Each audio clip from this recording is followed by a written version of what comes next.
Let's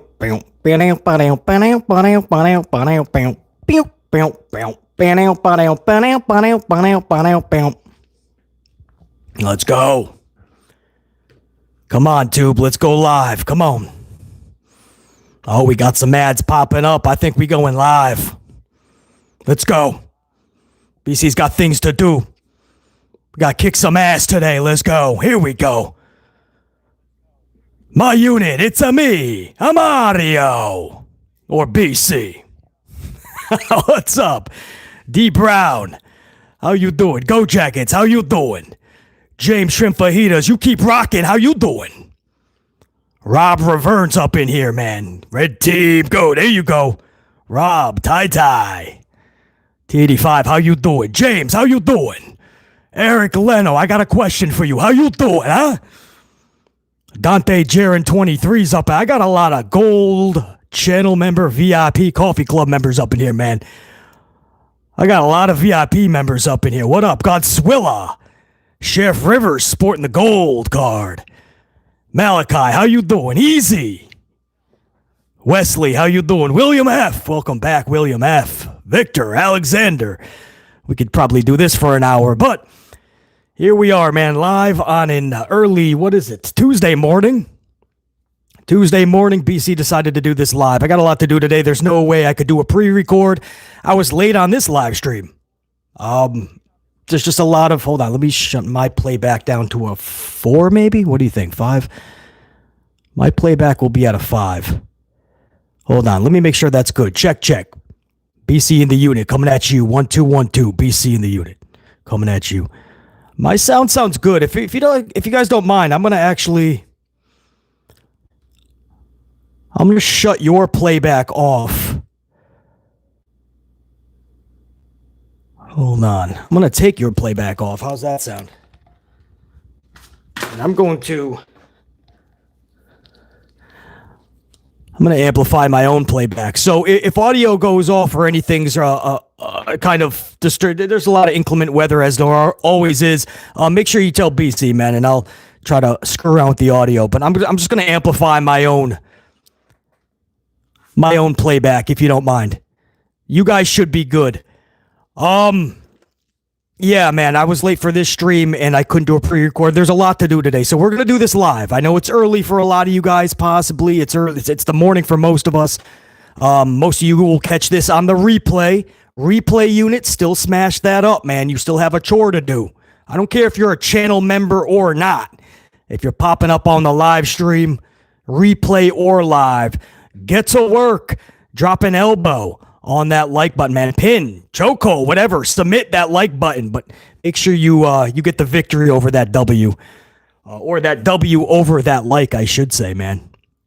That'd be hard to get a victory over a W, huh? Ask AJ Styles and Chad Gable last night. I can't believe what they did to Chad Gable.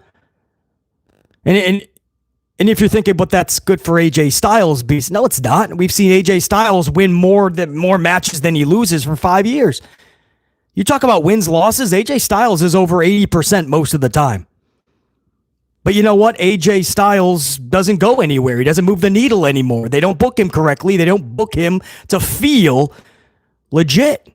So AJ Styles is kind of lost in the shuffle. It doesn't matter if he's beating Chad Gable. He could beat Roman Reigns tomorrow. It ain't going to matter. So, man, I got to have your playback back. That sucks, but I gotta have your playback, guys. I just, every now and again, I hear a little crinkle. I gotta make sure you guys are good on yours. So we'll talk AJ Styles, Chad Gable. We'll talk R-Truth, man. What he did last night totally shocked BC. That's just something, if you know, you know. You don't do that. You just don't do that. And what he did, I was shocked. And I also have some concern with how he's going to be booked going forward. I don't mind that at all, but something tells me this dude's getting buried now. Something tells me that Helmsley is going to make sure to ruin this dude now. You saw what he put, right? You wanted it, right? That's what he said. Right? This is what you wanted, and he took a picture with Truth. All right. We'll talk about it, man. We'll talk about Nikki Bella.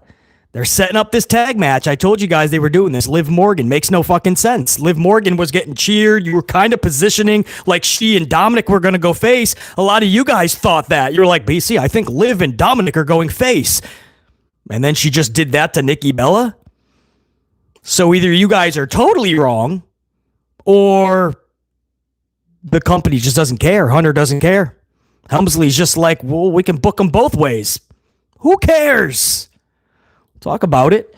And obviously, we are going to talk. Oh, well, what about Bayley's return? I can't wait to get to that. And of course, the big championship changing hands last night. They did it. They did it, man. BC is in a good mood. I told you we were going to be partying and have a parade, and that's what we did the moment he lost that title last night. We threw a parade on Fifth Avenue. We brought everybody from all the boroughs, man. All my boys from the Bronx came over, all but my boys from the Queens. We had Brooklyn in the house. Obviously, Manhattan was rocking out. Some Staten Island was in there. Some Long Island came over. Some Jerseys. Some Pennsylvania. A little bit of Connecticut was in there. Man, it was a party. We threw a party. We can finally try to get this train back on the track now that Jey Uso does not have that damn thing around his shoulder anymore. It was an absolute party. Now, does any of this make sense? Of course not. It doesn't make sense at all. He lost it on a Monday Night Raw to the same guy that he won it from, which was the same guy that he lost going into the Rumble. So none of this makes fucking sense. We'll talk about it. But if you're a Jey Uso fan and you're crying this morning, relax. He's going to keep yeeting, guys. Next Monday, he's going to yeet. He will yeet, and he'll yeet the next Monday after that, and he'll yeet the following Monday, and he'll keep yeeting. So don't worry. You bring your kids to the shows and you guys can yeet to your heart desires. But this is a scenario where it just wasn't best for business. I don't know any other way to tell you this, man. This is one of those times where BC has to be harshly truthful. Harshly truthful is what I call this. The ratings were going backwards.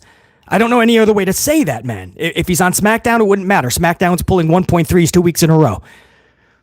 Monday Night Raw just saw their lowest rating ever on Netflix for the past several months. They've only been there since January, but it's their lowest. They started at near a 6.0. They're now at a 2.6. It's only been a few months. This last number we got for Netflix was the worst that they have distributed. So with him as the champ, you can't solely just blame him, I understand, but back in the day, that's how you would rate the company. Who's bringing asses to the seats? Who's on the ticket? Who's on the marquee? And if numbers are bad, you had to blame the champion back in the day. And if numbers were good, you said, hey, that's the champion. I don't blame just the champion. I don't do that shit. But they absolutely are supposed to be the big draws. WWE cannot consistently, honestly, WWE cannot consistently tell you they're selling out. That's a problem. You see a lot of people yeeting, but they're not telling you they're sold out. They try to sometimes. Last night they tried to. There was still 2,200, right? 2,300, I think it was. 2,300 tickets were still unaccounted for last night. So I don't know where their sellout came from, but that's what they claimed. So he's not bringing in consistent sellouts. The ratings are going backwards at an alarming rate. Merchandise sales, which is what's supposed to be he was all about, right? He's going to bring all the money with t-shirts. First of all, they make pennies on the dollar on t-shirts. They don't care about t-shirts. Number two, he was consistently number 4 and 5. He was always behind Jonathan Cena, Cody Rhodes, and even LA Knight. And even though he hasn't been seen in months, Roman Reigns. Once in a while, he'd creep 3 and 2. He was never in that one spot. I think for like a week he was, and everybody blew that up. My point is this. We all like Jey Uso. I get it. Okay, I like Tozawa, to be honest. You don't put a title on Tozawa. I don't care if he comes up with a catchy phrase and he starts his little Tozawa dance really catches on. Just because he does this. And he comes up with a word like Ute. Ute! Y-O-O-T. Ute. 4 letters, 1 word. Ute. You don't put a title on Tozawa. You don't have Tozawa win the Royal Rumble. You just don't. They tried a big experiment with Jey Uso. It failed, guys. He's really good with the kids, right? It's like a Chuck E. Cheese when he comes down. And Hunter makes sure that all the kids gather around and they all eat together. That's great if you're 5 years old. If you're even over the age of 12, it's probably every single Monday on your television, obnoxious and nauseating. So finally, I don't know if TKO went to Hunter and said, dude, we have to make a change. I don't know if Helmsley just woke up. Again, none of this makes sense. To just drop it to the same guy you had him beat in just 7 weeks, a 51-day title reign. Nobody looks good here. But if you're talking best for business, Jason Uso had to drop the title. Even if you're a big Jey Uso fan, don't worry. 2 things. Number 1, he's going to continue to yeet. So you're going to be able to yeet every Monday and every pay-per-view and maybe even some Fridays. But the second thing is, if you truly care about the business part of this and it getting better, the title on him was not doing anything. The numbers were falling at an alarming rate. So you have to lay a lot of that on Jason Uso's shoulders. This is the same situation if you're at work and you throw your weekly party, right? It's a meeting, but you all order pizza, but you have that one gluten-free son of a bitch. He has to, or she has to have their own pizza. You have to order a whole separate $20-something pizza because gluten-free Gloria has her fucking issues. And you oblige for a while until you finally say, you know what, we're losing a lot of money. Hey, gluten-free Gloria, can you get your own fucking food here on Thursdays? Thanks. Somebody's got to eventually tell gluten-free Gloria to shove it up their ass. You can't keep buying her separate shit just because she has a gluten issue or she's a vegetarian or some other weird fuck. Sorry about the issues. Buy your own fucking pizza. Gluten-free nobody likes gluten-free Gloria. You know it. We all act like we feel, oh, that's right. You have the gluten issue. Oh, man. All right. Jimmy, get the pizza for her, please. Gluten-free. We got you, honey. You sit down. Coddle her like she's got a real fucking issue. Like she's battling some fucking disease. Stop. She can bring in her own fucking food. But you don't get her own fucking pizza. Every fucking week. Same thing with Jason Uso. We understand he's got the yeet and everybody likes to fucking dance. You do not appease just the fucking 5-year-olds that want to dance with him. And maybe they'll get his glasses. While the rest of the company is burning, because that's what's happening in the numbers. Everybody else doesn't want to see yeeting for 20 minutes on their television sets. But you were booking just for the fucking 5-year-olds in attendance. And the parents that they dragged along, and everybody just wants to do this for 20 minutes. Maybe that's their exercise for the day, the week, the month. Who knows? Could be. Maybe that's gluten-free Gloria's night out, right? That's her big one night out for the whole year. Going to WWE, I'm going to dance with Jason Uso, and I'm going to sing with Seth, and I'm going to yell, this is awesome for every fucking match. Maybe that's the workout for some of these people. But the numbers are telling you it doesn't work. So you can't just appease that one sector of fan base that wants to show up and yeet, because everything else in the company is burning. You can't just appease gluten-free Gloria. You can't just appease the 5-year-olds. This was a business decision that had to be made. I don't know if Helmsley made it himself or TKO said, no, dude, you got to stop. What are you doing, man? I don't even know what you're doing anymore. You're losing it. Get it back on track or hit the fucking bricks. Or what you will lose is your job. Jason Uso had to lose the title. People are going to cry about it, I understand. Did you hear the fucking commentary last night? They had to tell you 100 times. If it seems like Jey Uso is extra slow today, if it seems like he's a little off, it's because he had a match on Saturday. No, that's just how Jey Uso wrestles nowadays as a singles competitor. He fucking sucks as a singles He does. Is BC the only one that's going to tell you this honestly? Possibly. And if you're new to the channel, that's my favorite tag team, Jimmy and Jey, the Usos. So it pains me to say that. But as a singles wrestler, Jey Uso fucking sucks. So then you have Michael Cole, who had to 100 times. Did anybody actually see the fucking match last night? D Brown, you know what I'm talking about, brother. Iman, bro, you know what I'm talking about. Boss, come on, man. JJ, brother, you know what I'm talking about. T85. Come on, bro. You know what I'm talking about. You saw the fucking match. Michael Cole is nonstop trying to tell you why Jey Uso is slow and why he basically sucks. It's because he had a match on Saturday. No, it's not. It's because he just sucks. That's him. That's how he wrestles now. Too much pressure. He couldn't handle it. His own father said when he last saw him, he was exhausted. He was exhausted. And then we saw him flubbing lines. He couldn't even get over the top rope. Everybody was concerned. They were like, fuck. Some people can handle the pressure good, and some people are not made for this. Jason Uso, he don't want that smoke. I truly believe, man. He wants like a top, but he doesn't want all that goes with it. I truly believe that, man. He was in way over his head. And last night was sad that they had to keep reminding us that Jey Uso sucks because he just had a match Saturday night. What the fuck does that mean? A lot of these wrestlers had a match Saturday night. Some of these wrestlers were in a fucking ladder match. The fuck are you talking about? Wasn't Rhea Ripley just in a ladder match and then she just went into a fatal four-way and then she was rocking out? And several others. I don't think, was Alexa wrestling last night too? I think she was in that match. The point is, what the fuck? Jey Uso can't have two matches within 72 hours? It wasn't a cage match. He was in a fucking tag match, too. It wasn't even like it was Hell in a Cell. Jason Uso had one fucking match on Saturday with 3 other dudes. It was a tag match. He was in there 40% of the time. All of a sudden, we're told he really, really sucks. Give him a break, though. He just had a match on Saturday. Fuck off. Who are you telling that to? All the fucking 5-year-olds are there in the arena to dance. All the adults are watching at home, not buying your bullshit. BC's had a lot of coffee. We haven't even started the review. Salute, unit. Yes, PC is in a very good mood today. Very good mood, man. Jason Uso has dropped that title. Now, could he get it right back in a month or two?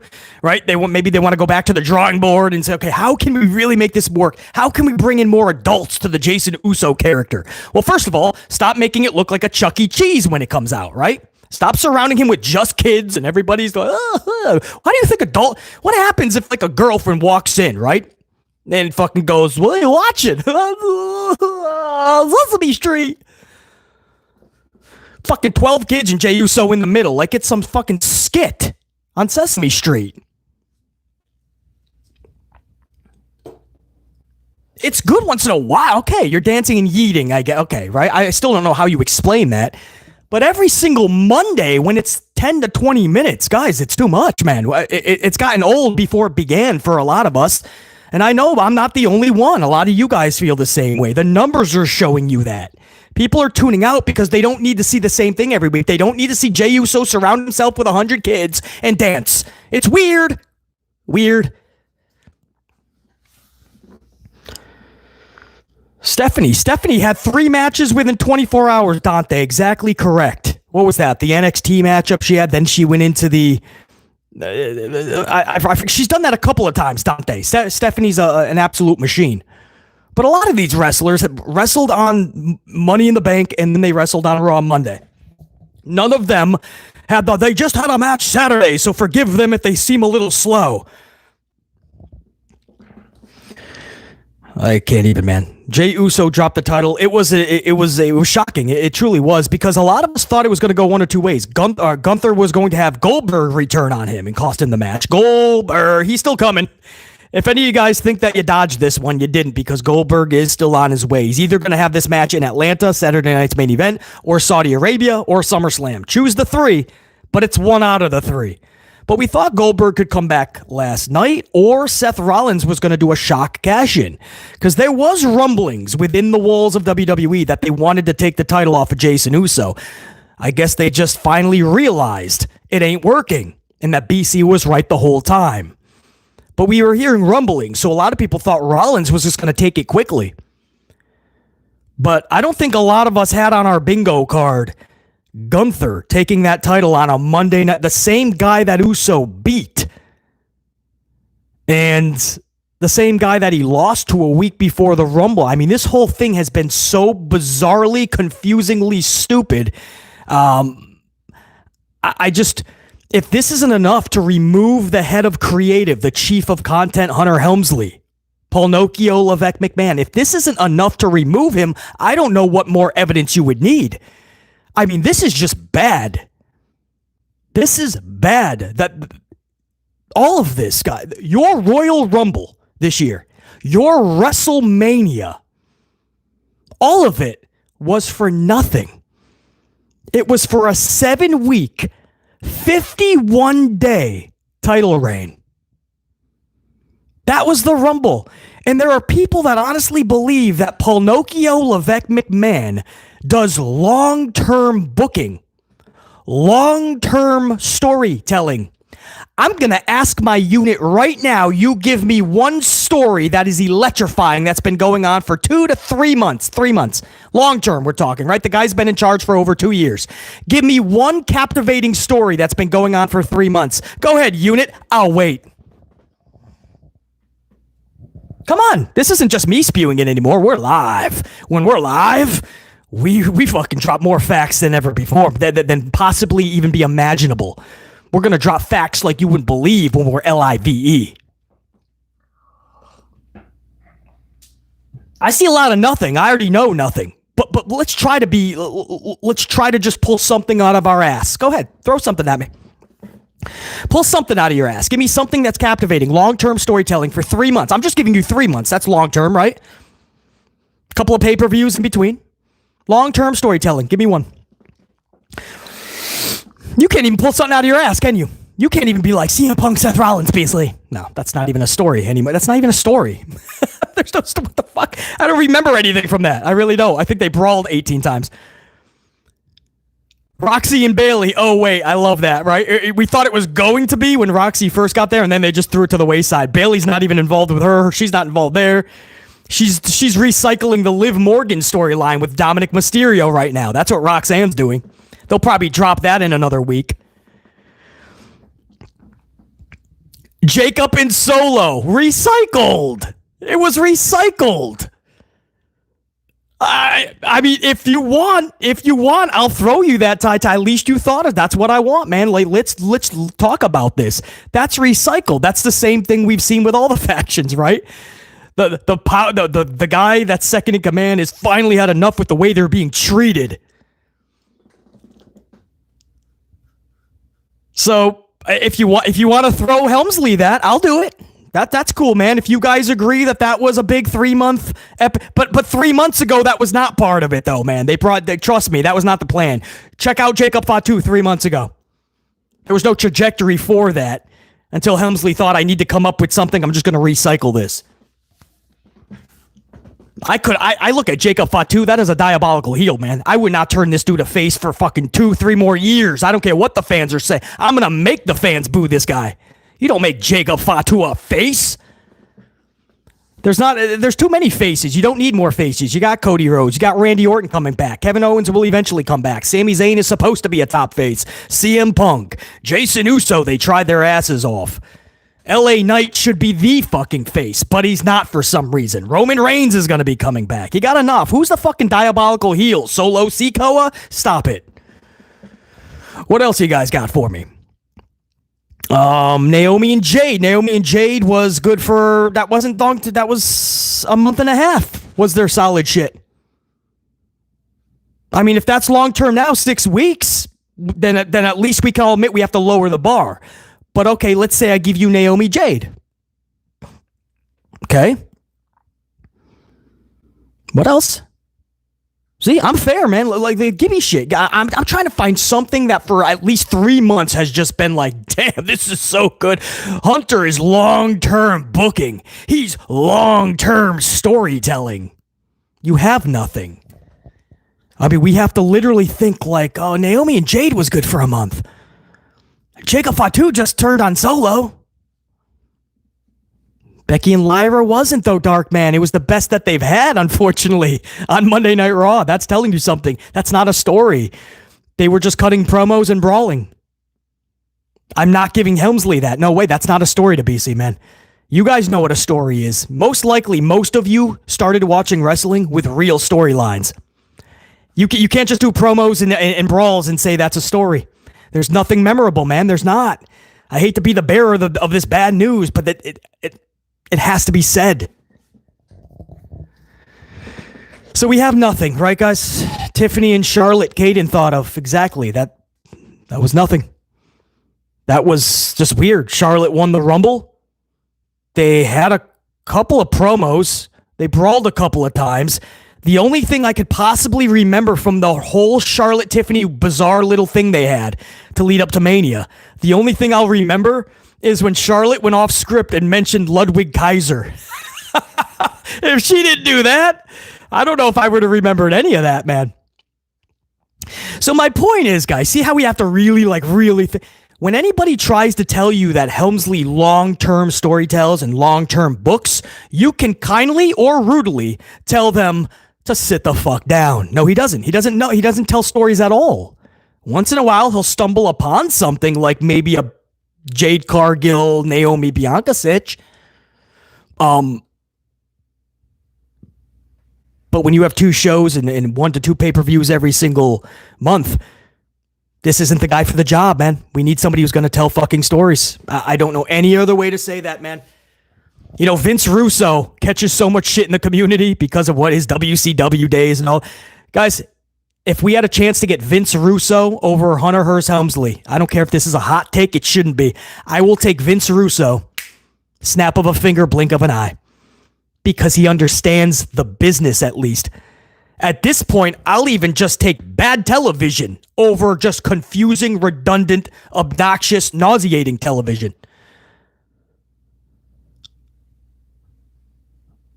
I will absolutely take Brian Gerwitz, the president of $7 Corporation that The Rock currently owns. I will take Brian over Helmsley because Brian knows how to tell stories, and Brian is not one of the boys, so he won't play the favorites. And if you're scared that The Rock will kind of insert himself at times with creative, I'll take the fucking Rock over Helmsley. If you think about since Helmsley has taken over, what has been the most exciting times? What has been the most exciting storylines? Go ahead, unit. I'll tell you, it's rhetorical. It's The Rock, Dwayne Johnson. And Dwayne absolutely had to show up more. He had to show up for his own stories, and he didn't, and he botched that and sabotaged that, no question. But if we're talking about creatively, if we're talking about something to get people talking and that we're interested in, the only thing Helmsley has to hang his hat on is Dwayne Johnson, The Rock. That's it. Even Cena's heel turn, which was the biggest talking point of 2025 so far in WWE, revolved around Dwayne Johnson. So you can throw Gerwitz under the bus and The Rock and the Vince Russos of the community while praising everything Helmsley does. But just remember, Helmsley is why we have a confusing, nauseating product today. Helmsley is the reason his long-term storytelling was Jey Uso lose on Saturday night's main event to Gunther a week before the Royal Rumble, and then a week later win the Royal Rumble, and then a month and a half later win WrestleMania by tapping out Gunther to his own move, winning the championship, and then 7 weeks later losing it to the same guy on a random Monday Night Raw. If that is Hunter's long-term storytelling, he can flush that in the toilet with his morning shit. That's long-term storytelling and long-term booking. 7 weeks of Jason Uso yeeting with a shiny gold toy on his shoulder. No. We all want to see this company and this industry be the best it can be. It's not going to be with decisions like that. I'm throwing a parade and I'm happy because Jey Uso dropped the title, a dude that I respect and I actually do like, but there's no reason, there's no way he should be champion of the world, of the company of the world. There's no way he could be the champion. That was a botch at Royal Rumble. We all know that. It was a botch to make Gunther look like a bitch to his own move in 8 seconds at Mania. We all know that now. What do you think last night was about? Trying to correct those wrongs. But all of these mistakes just lead to one massive failure. 2 wrongs don't make a right, is the old saying. Well, what happens with 100 wrongs? You'll never find the right path. I can't believe most of the things that half. I wish it was just half. I can't believe most of the things that Helmsley does. I can't. how he booked Chad Gable last night. Let's get into what are we in here, man? A half an hour. We haven't even started the review yet. The fuck am I doing? Smash that up if you don't mind. I forgot to mention that. Told the replay unit to. Evidently, I'm dropping a lot of truth, though, because we're all already almost at 200 on the ups. So I appreciate that without even mentioning that. Thank you, guys. Let's get that to 200 plus if you don't mind. And if you don't mind, I'm going to jump into this review. There's a lot to talk about. I don't have a lot of time necessarily. So let me just start running through some of these. I'm going to run through all the segments. What am I saying? Raw 6/9/25. This was post Money in the Bank. And we started with Jonathan Cena and CM Punk face-to-face. A match was teased for Night of Champions. First, I just want to mention with something that Cena said. Cena had the live mic, and he told the crowd, you're frauds. You cheer for our truth, but in a year, you're going to forget all about them. And that goes back to the Daniel Bryan thing, right? Fans are fickle. Well, they are. But a big part of that, especially in pro wrestling, is the booking of somebody. It is up to Helmsley now in WWE to make sure that our truth is not forgotten about, or in 1 month right back into some comedy segments. Why is it always just the fans that are going to be fickle? Why can't it be the creative team, Helmsley, the suits and ties that are fickle? If they don't give this dude proper booking, what's the reason to care 365 days from now? You can't always just blame the fans. Sometimes it's like, dude, you made somebody so irrelevant. Eventually, you got to just move on from them. That's what Helmsley is hoping happens to LA Knight for nearly 3 years, but we won't. We still keep trying for this guy. As much as Helmsley keeps trying to fucking dig further and further and deeper with his golden shovel, it just isn't working. And whoever replaces Helmsley, because I don't know about this whole stupid Coachman story, but I told you guys even before Coachman said that, I said Helmsley's got 2 years tops because this company's most likely going to sell to Saudi anyway. But I don't see Helmsley keeping this job for more than 2 years. He's overwhelmed as it is. He's in over his head. He knows he's just not good at it. He's going to play Vince McMahon for another couple of years, and then he's out. Whoever replaces him, man, and I hope it's sooner than 2 years, one of the first orders of business, put that damn world title on LA Knight. That's more than just deserves. He has earned it. So Cena and Punk. So Punk comes out, and here we go. The match is now being teased.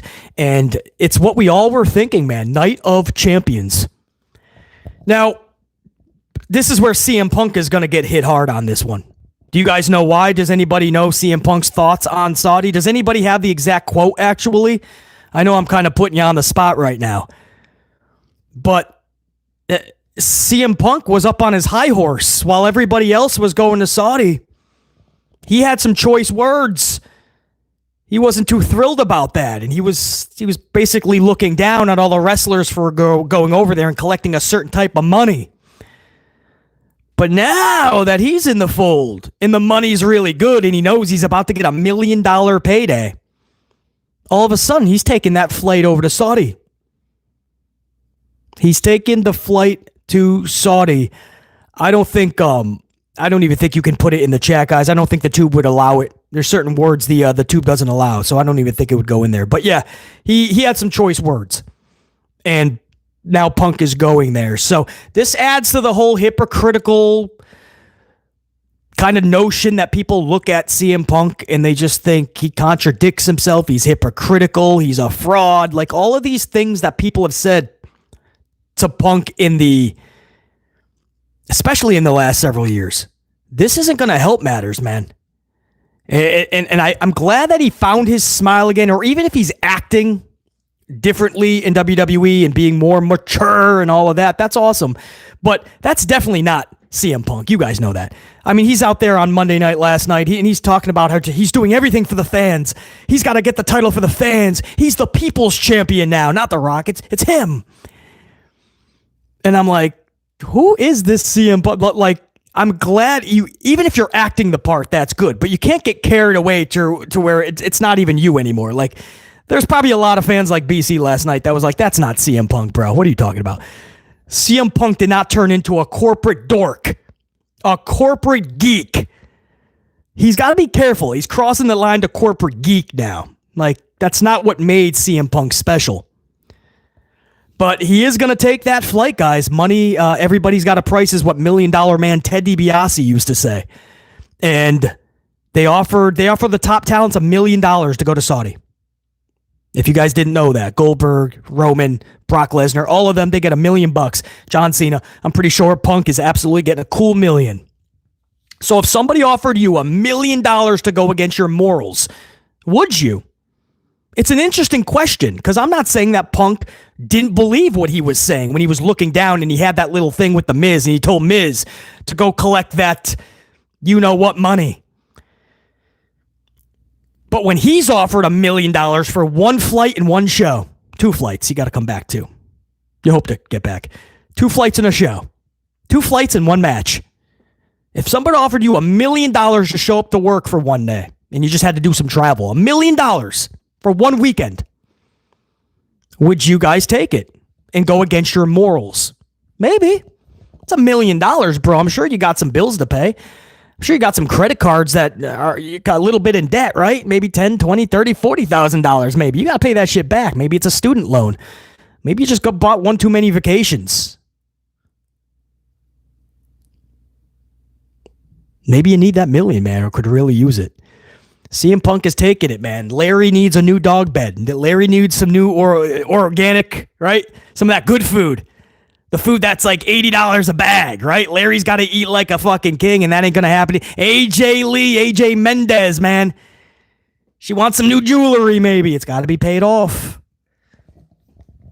CM Punk, man, definitely selling out, though. That's for sure. From what he said and what he's doing, Punk is selling out. So, again, I can't fault him for it because I haven't been in that position. Nobody's offered me $1 million fucking dollars to go back on something I believe in. I don't think I would. I was raised differently. But I wouldn't know until I'm encountered with $1 million in my face. I don't know, bro. It's $1 million. CM Punk chose, and CM Punk is going to take it. So Cena, Punk, not much more to say about that. That was the beginning of the show, and that's the last you saw of them. It's the next match, the first match of the night, that really has me just boggled, and I shouldn't be, because I shouldn't be shocked about this. But it was AJ Styles versus Jonathan Gable. Again, for the 16th time, in case you're wondering.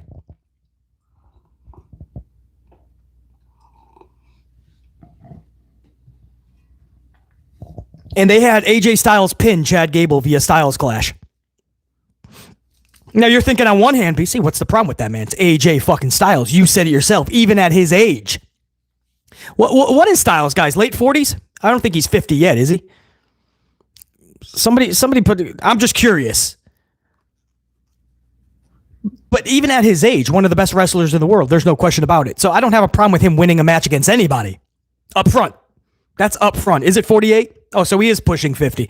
Well, he's still not 50 yet. He's still got a couple fucking years, all right? Because this company, once you turn 35, they start going, oh, shit.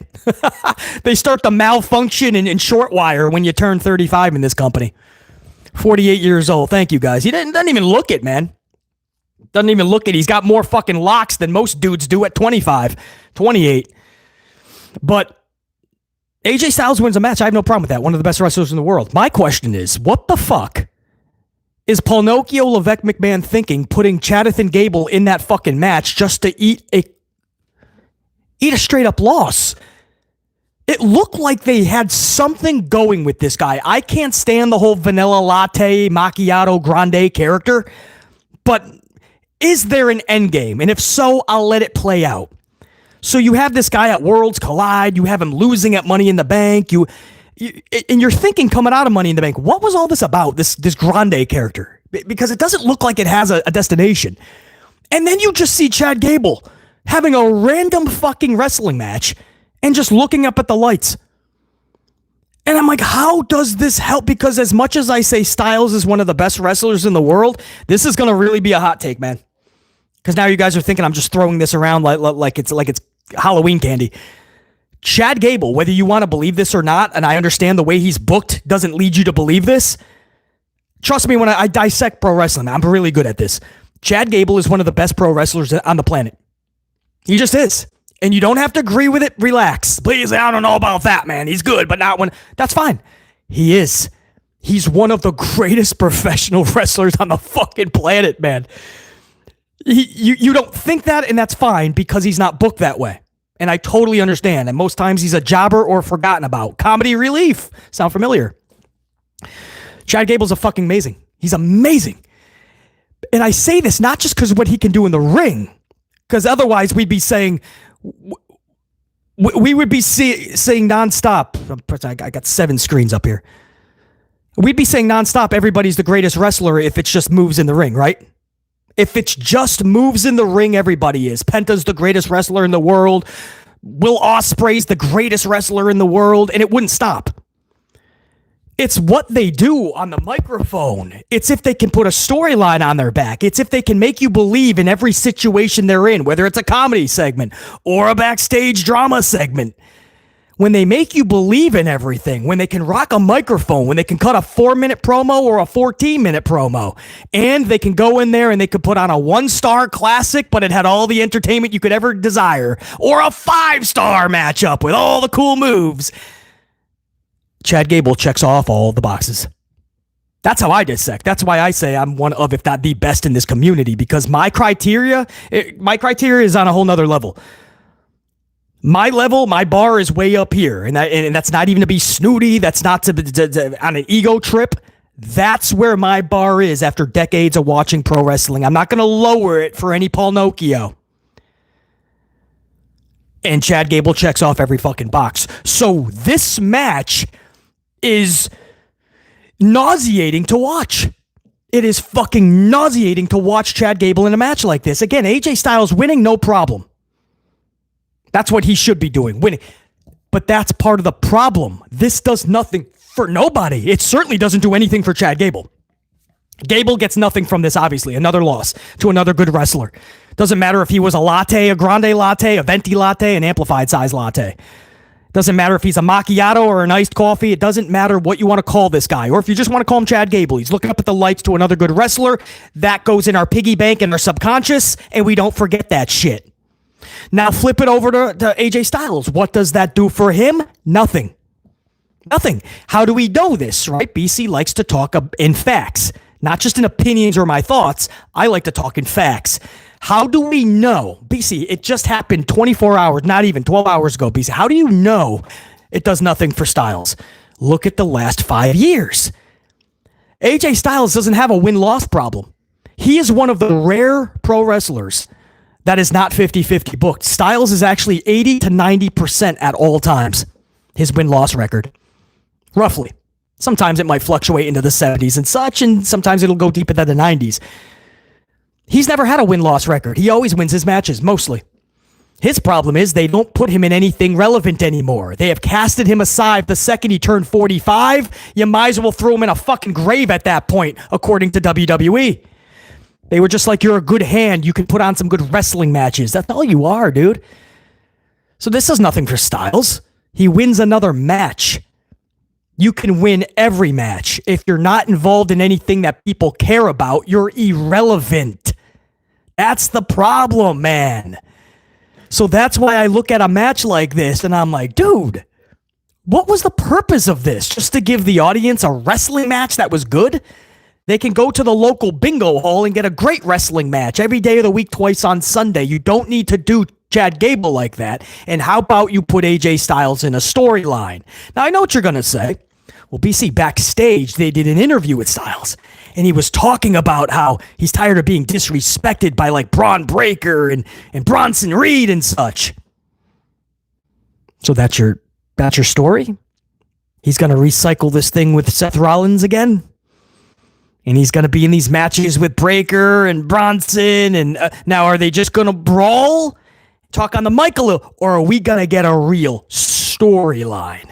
No. What you're going to get is him probably take on Bronson one-on-one and maybe Breaker one-on-one. Maybe he'll win one match, but he'll lose a couple. They'll 50-50 book that. Because I don't think they want to throw Breaker and Bronson Reed too many L's. Probably just schmaz endings is what's going to happen. A lot of schmaz finishes. And you might lead back to an AJ Styles Seth Rollins match for the 65th time. There'll be no real story. There'll be nothing you're going to remember because there's not going to be any thought put into it. So no, the backstage interview is not going to make me go, maybe they're onto something. No, they're just trying to get you to another quick match or two. So backstage, have Styles go, I'm disrespected by Bronson and Breakker and Seth. It's not a storyline, man. Not until you get creative and tell a fucking story, then it becomes a storyline. I can't believe that Chad Gable just looked up at the lights like that, man. And I was like, dude, all of this grande to all this fucking, you threw a stupid fucking mask on him. You called him a fucking Starbucks drink. And then he's looking up at the lights as Chad Gable too. This guy can't win. I don't know what any of this does. By the time they finally do decide to give him a push, if they do, how much is lost? How much are you trying to dig out of the grave you've already dug so damn far? That's the problem. They're digging so damn deep that when they finally give him a push, is he able to get out of the hole? And then we went into a fatal four-way women's match. This was the King of the Ring tournament, the start of it. So the tournament kicks off. It's four ladies, Roxy, Liv Morgan, Rhea Ripley, and Kairi Sane.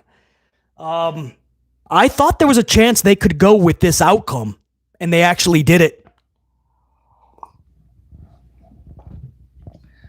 So they actually had Roxy go over here.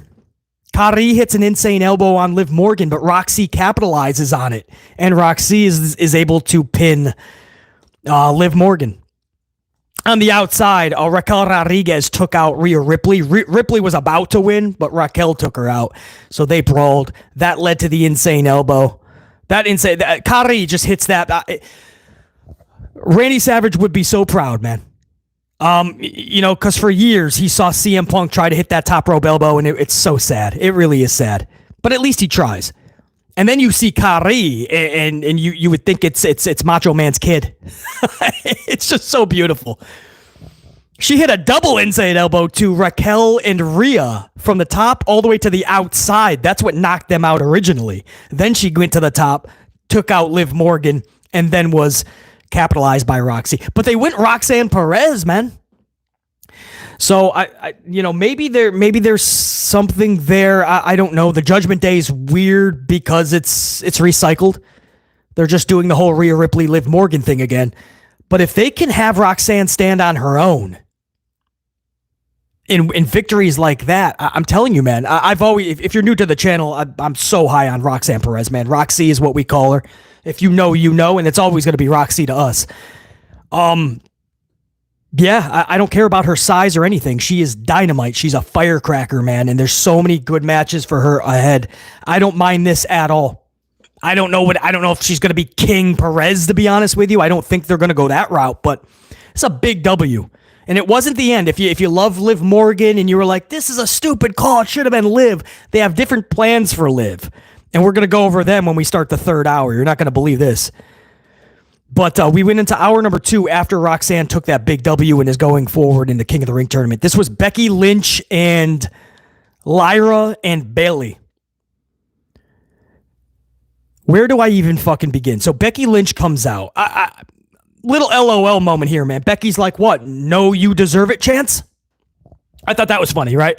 Because that's all the crowd. Even if you're a heel, they'll chant, you deserve it, non-fucking stop. They don't even care. That's where the fickle part comes in, right? They don't even care. They just want to participate. So she's looking around. She's like, what? No, you deserve it? I thought that was really good, man. That's what a heel should do. Kind of poke a little bit. But this was a rough segment, man. Becky couldn't save this. Becky's promo was actually good. If you go back and listen, I know the cool thing to do is just kind of wreck Becky, whether it's on the mic or in the ring, right? Becky Hogan is a name going around. I get it. But Becky's promo was actually good. She was in heel character. She was checking off all the boxes, all the bullet points she needs to hit. But creative sucked. Creative failed her like they do for every segment, man. They just had Lyra walk out. Just walked out all angry. And then Bayley attacks Becky from behind. And Lyra, man, I know a lot of you guys, you don't watch the show. You just listen to BC. And if it sounds pretty good, you'll go back and watch some of it. If it wasn't good, you thank BC for saving you 3 hours. I appreciate you guys for making this channel your one-stop shop for all things pro wrestling. I do appreciate that. But if you didn't see the show, this actually happened. While Bayley is attacking Becky, Lyra's like, huh? What do I do? Well, Bayley's about to take your championship spot. I mean, don't you want to like get into a rematch talk or something? Like, don't you want to get in the ring and be like, Bayley, you haven't been around here in a month and a half, 2 months. Hit the bricks. This is my biz. No, Lyra's in the aisleway, shocked. Becky goes to run away for a second. Lyra throws her back to Bayley and then is still shocked. Like, oh, what do I do? Bayley attacks Becky. Becky has to run off. So Bayley's been taken out of WrestleMania. Bayley's not seen for 7 weeks. And your big angle is to redo Becky Bayley Part 71. Now, be honest. It's totally cool, man. Every one of you in here, 5 weeks plus subscription. A lot of you guys are channel members. So, legit, be honest. Becky Bayley Part 71. Are you excited for this match or story or whatever? Right? Maybe you love Bayley and Becky and you're really pumped for this. Yes or no? Because I want to gauge. I really want to gauge this. Because this, Bayley, I love Bayley. Bayley is so irrelevant right now. She's like Sami Zayn. Why should I care? They need to give me a reason. If Bayley is taking a title from Becky and that's why I should care, you took her out of WrestleMania. That's telling us we shouldn't care. There's a fucking shitload of no's in my chat.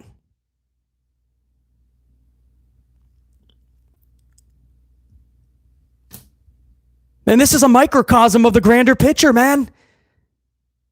This is the problem. We all love Sami Zayn. We all love Jey Uso. We all love Bayley. We get it. We love all of them, right? They all bust their ass for us. We love all these wrestlers. We want to see the best for them. We want to see them booked properly. That doesn't mean you just throw titles on them or you just do these random matches. And we're just supposed to take it because we like Bayley. It's good to see her back. Back to what? If it feels like we've been seeing this match for 10 fucking years, it's because we've been seeing this match for 10 fucking years. It's 2025 and Bayley's attacking Becky. You don't see a problem with that? That's Hunter's creative? That's Paul Noccio's best? He took her off of Mania, sat her on the sidelines for 7 weeks, probably eating catering with fucking most of the Wyatts, and brings her back to do what she's already done for 10 years. I can't.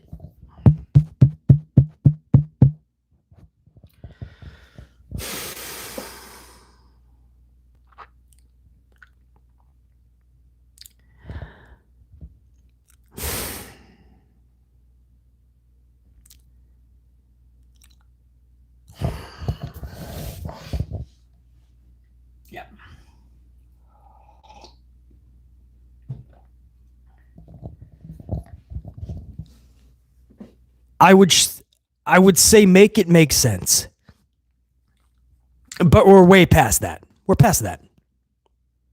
You know, I had to take a pause there because the more I talk pro wrestling with my unit and we're shooting the shit and just talking pro wrestling, and we're making so much sense. That's not a pat on the back. It's not an ego trip. We're just making sense, right? That's bare minimum. I would never pat myself on the back for making sense. You hope that's bare minimum requirement for any human that's walking Earth. Just makes sense. You don't even got to be the smartest. Just makes sense. So we talk this pro wrestling shit and we make sense, and it makes you think, what is happening in that company where nothing makes sense? Like, if you look at this Monday Night Raw,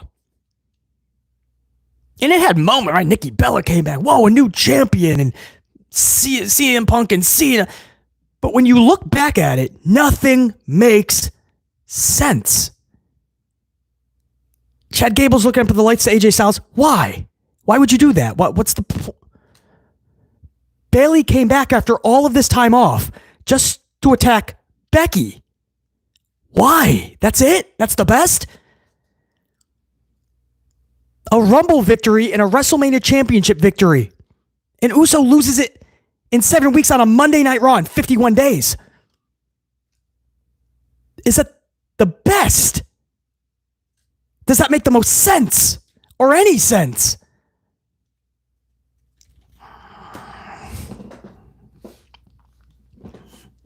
But we try, man. It's because we love this industry. Most of us fell in love with pro wrestling because of WWE, and we truly want to see it get better. So we put up the good fight, man. We try. You know? It's...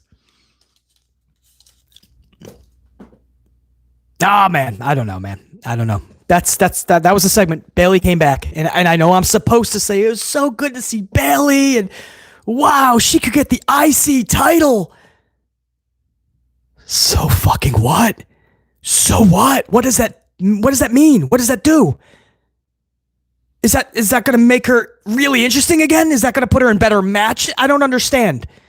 You want to see Bayley get the title. For what? Because she's earned it?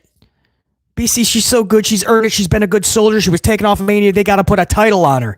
No, what they have to do is book her correctly. What they have to do is make her relevant again. Putting shiny things on their shoulder isn't what's going to make you relevant.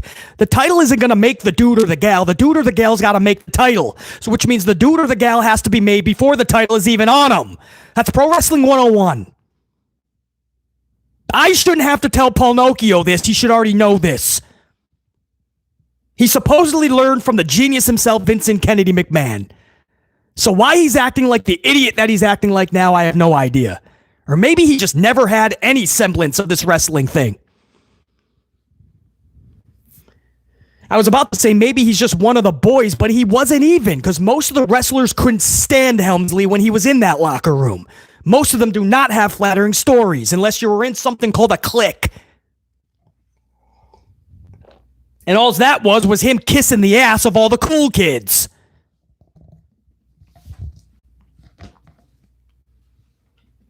So yeah, we are frustrated because something that we love, like this WWE thing, is being tarnished and sabotaged and ran into the fucking ground by a clueless schmuck who doesn't have any fucking idea what he's doing. That's frustrating.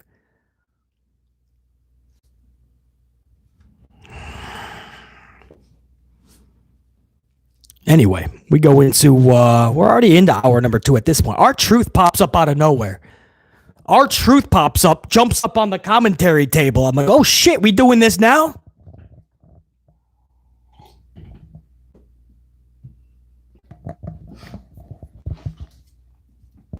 Truth shows up basically as Ron Killings. I mean, he's still referring to himself as R-Truth, but he's like, you all made this happen. You woke me up. You know, and Ron Killings is the truth. And so you're kind of getting like both sides of that, but it's definitely a more serious truth. And I will say a big thanks to Truth and the fam and his people. I know that one of my recent uploads, they caught and sent some good words. So I appreciate that. And if you hear in his promo where he says, I'm not here to be a sideshow, my exact words in that. So it was pretty cool to hear some of what I said in that promo. I'm not taking credit for it, but it was pretty cool. Just a big thank you. They know who they are. And to Truth, thank you. And to your son who stepped up and told Helmsley to pretty much shut the fuck up. Stop lying. Like, stop the cap. It was really cool that they stood up, the fans stood up, and everybody told Helmsley, nah, you're not going to do this dude filthy. You're not doing it. And to see Truth up on that table and say, I'm not here to be the sideshow. Like you have tried to make me for all these years. I'm done with that, because then look what it led me to. You kicked me to the fucking curb, bro? You didn't think there was going to be a rebellion like this? You kicked me to the fucking... I did everything. I put on a blonde fucking wig. I chased around a fucking ninja in a dog park dressed as a tree. I hid in fucking garbage cans. I dressed up as garbage cans. I did it all to try to make everybody laugh, because when I showed up to work, that's what you had for me. And then when you didn't laugh anymore, Helmsley, you said, I'm expendable, kick him to the curb. Yeah, that was real frustration there, man. And from his family, that's real frustration. His son saw that happen to his pops. And then he saw Helmsley jump up behind a microphone at a media scrum and say, all part of the show. Long-term storytelling. Yeah, that's what I do. No, you don't, you fucking geek. Sit down. Oh, he already was sitting down. Get off the fucking stage. Get off the podium.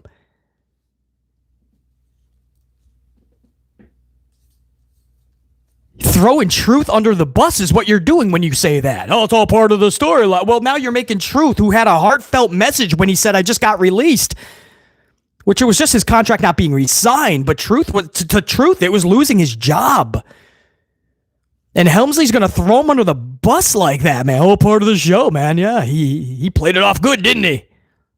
Truth is like, dude, now everyone's going to look at me like I'm a fucking... What about the companies that I was just talking to, like the Independent? Because I had to set my future up.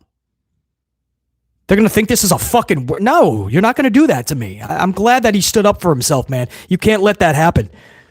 Now, Helmsley, what he should have done is turn this into a fucking story on air. Helmsley should have been out there. Either you're going to say, hey, we screwed up. You wanted it. Here it is. Or you make this a story and you have Truth interrupt Helmsley. Or Helmsley introduces Truth, but Truth flips the script and says, dude, no, we ain't going to play this. You're not going to look like the good guy before you go back to Gorilla on headset. We're going to blow you up right now. That ain't happening on my watch. You make this something special. But no. Helmsley's going to hide in the fucking back. And the second Truth gets back there, he takes his little pointer finger and he says, this is what you wanted, right? And now he knows what he's going to do. He's going to get his golden shovel out. It's going to happen, man. Helmsley's not happy about this at all because it was not his decision to bring him back. TKO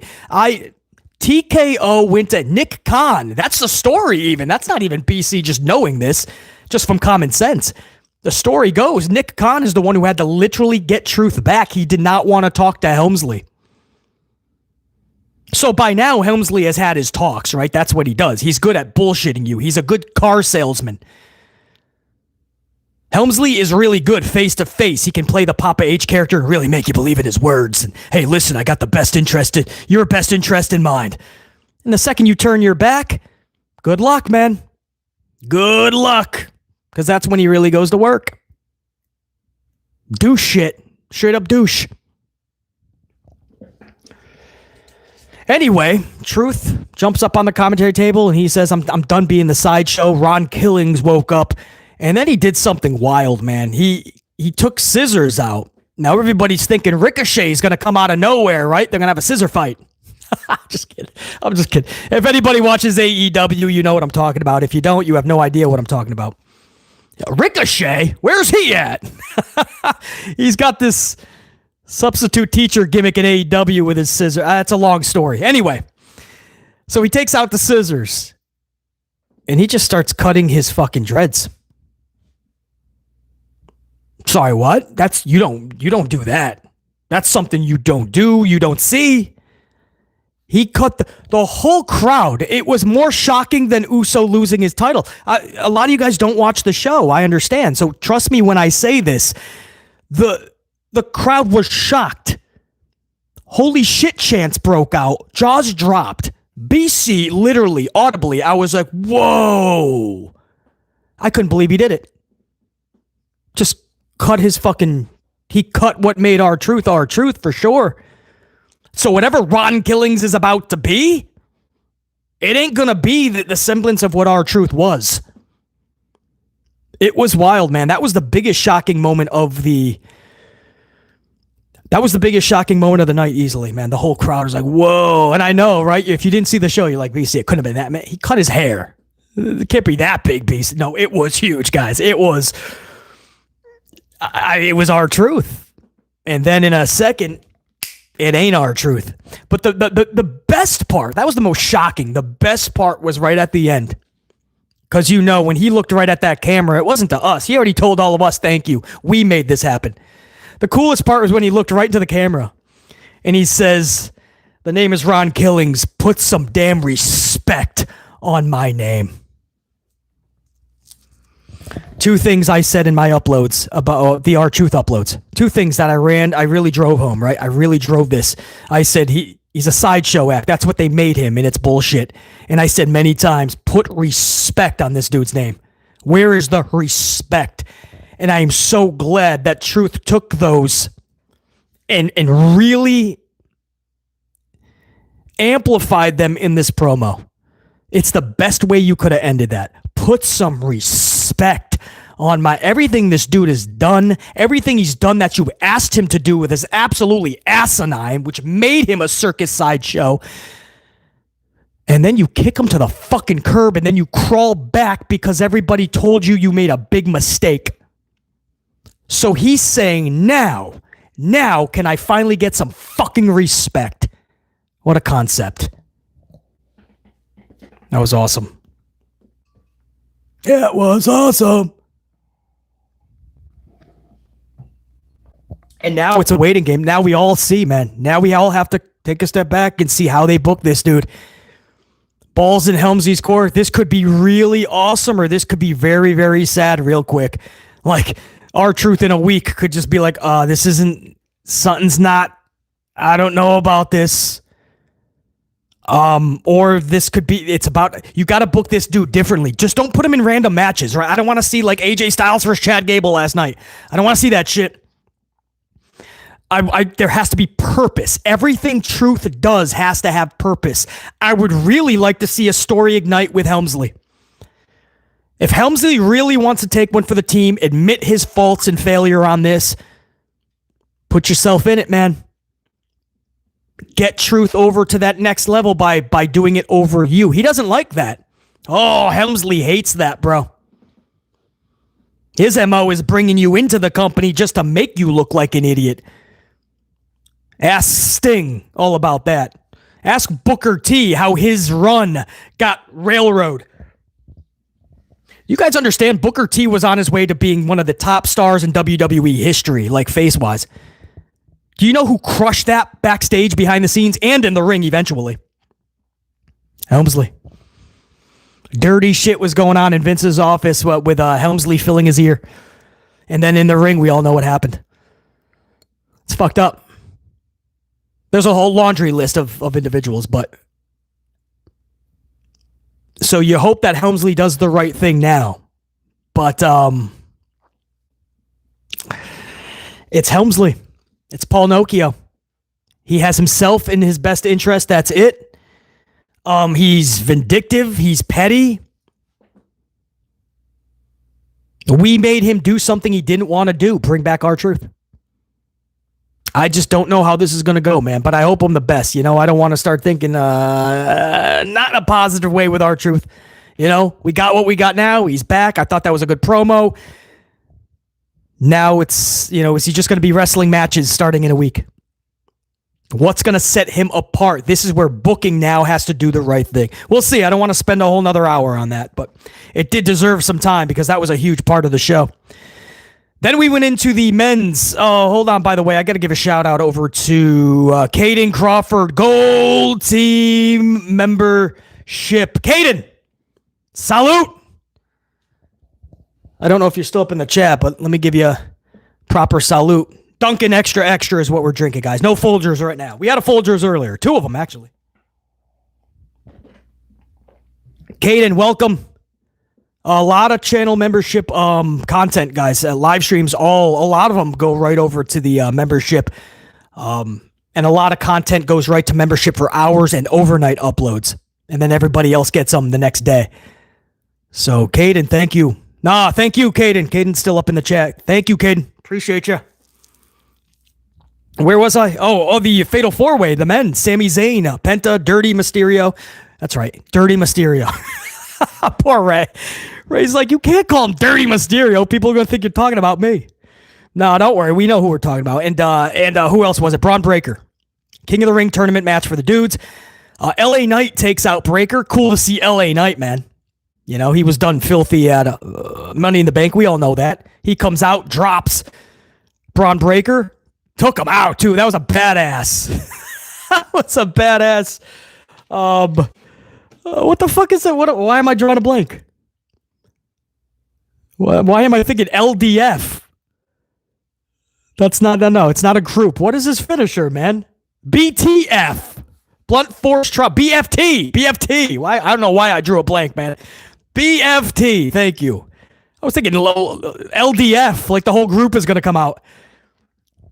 Badass BFT. And that was right after Breaker hit his little spear. I think it was like on Penta.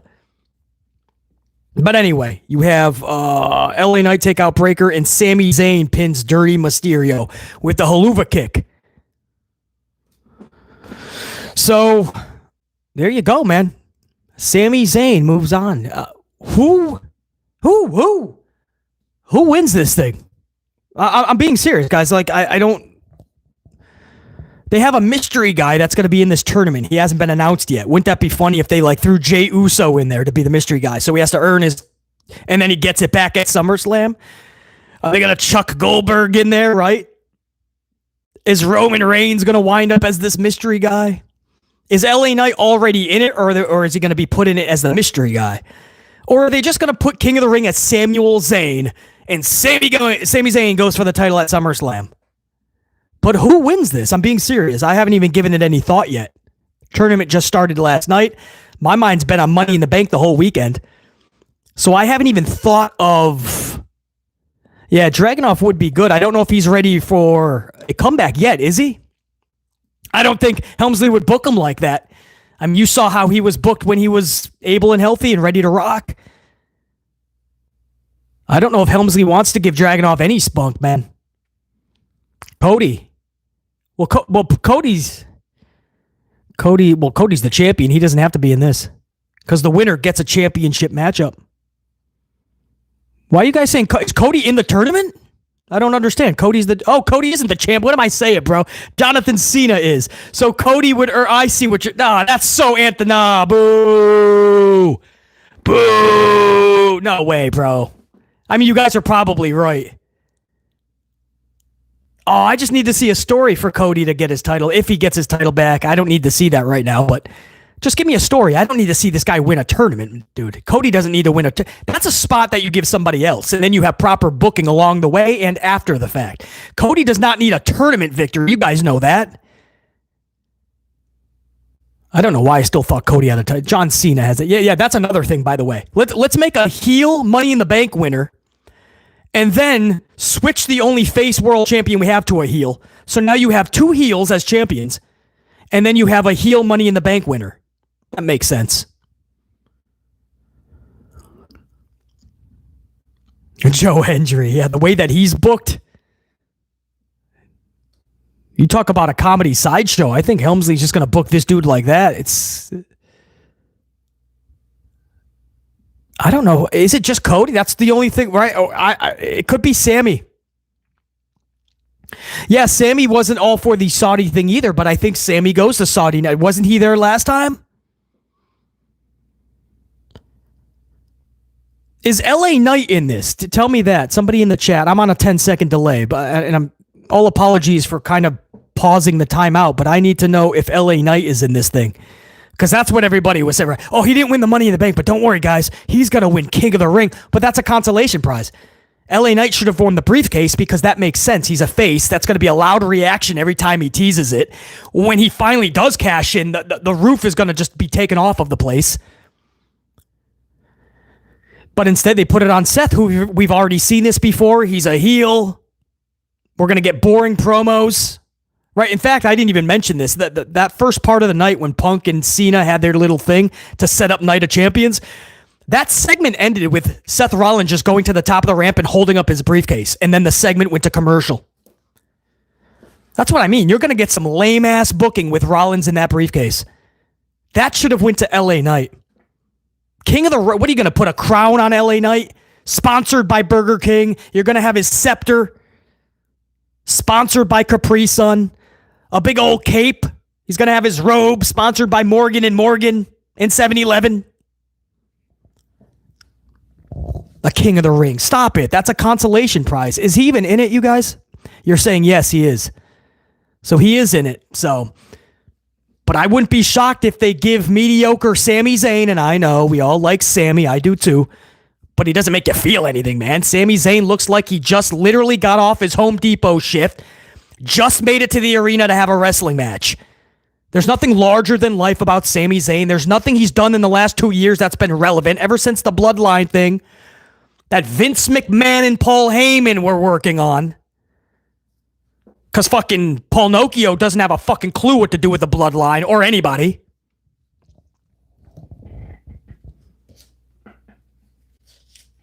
Hey, put Jeff Cobb in there. JC Mateo is what we're going to call him. Is he Samoan? He's not? What is he? He looks like, well, put him in there.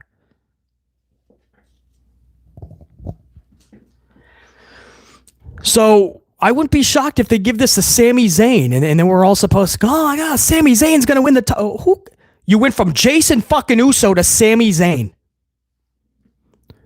Which one of these two is larger than life and really making us feel something? None of them. They're not. After you're done yeeting and dancing, right? The bell rings. Listen to the crowd, man. It's over at that point. That's everything. We like Sami Zayn. That's great. That doesn't mean you throw a fucking world title on him. Sami Zayn wins this matchup, man. Good for him. Fatal 4-way. If that's the direction they want to go, man, that's the direction they went to for Sami Zayn. I wish he felt more important. Every time he's cutting a promo, he's like talking down to somebody. He's trying to act like their father. He did that with Seth Rollins. You don't want to do this, man, in this new group. That's not who you are, Seth. CM Punk. This is CM Punk. You have to just relax. You can't be so enraged. You have to think clearly. He's always trying to be somebody's fucking pop. Stop.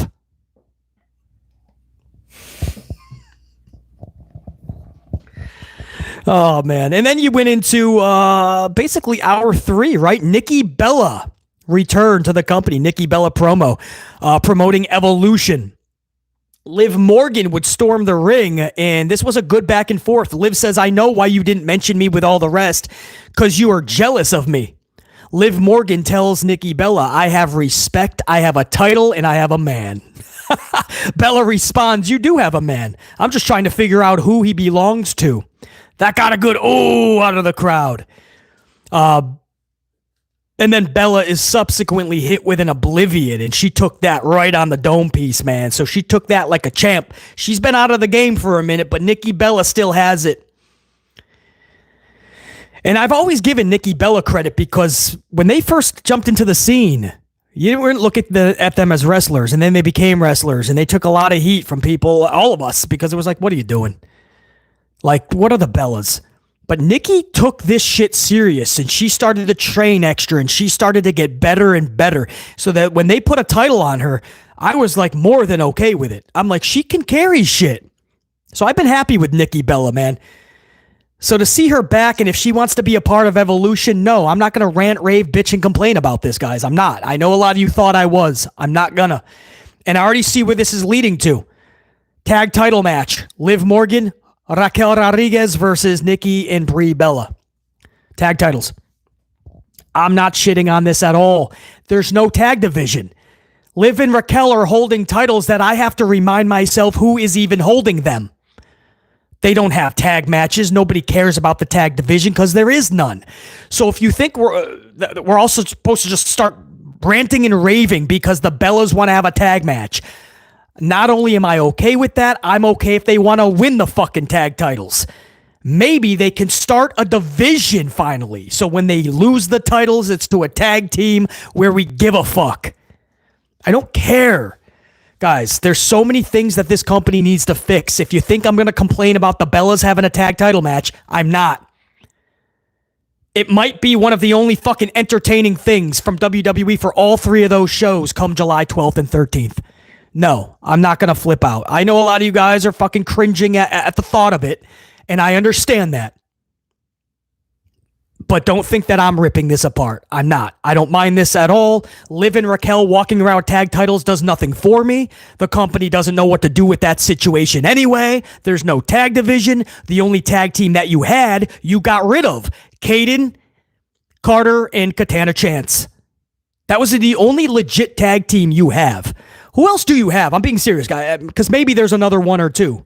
So I want to be as accurate for you guys as imaginable. So in the chat, give me another women's tag team, please. Secret Hervis could be.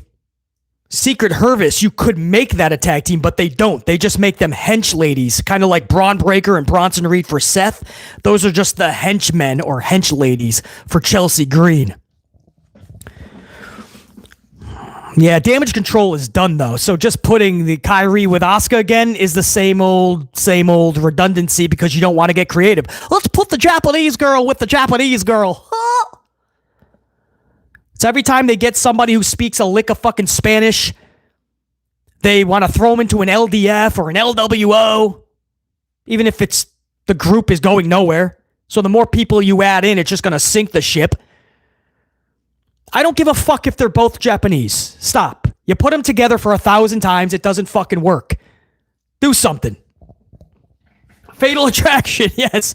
Or they probably bring up Fatal Influence eventually, right? You have all three of those ladies ready to rock, but JC Jane currently has the title. She's probably going to lose it too. Is JR9 in the chat?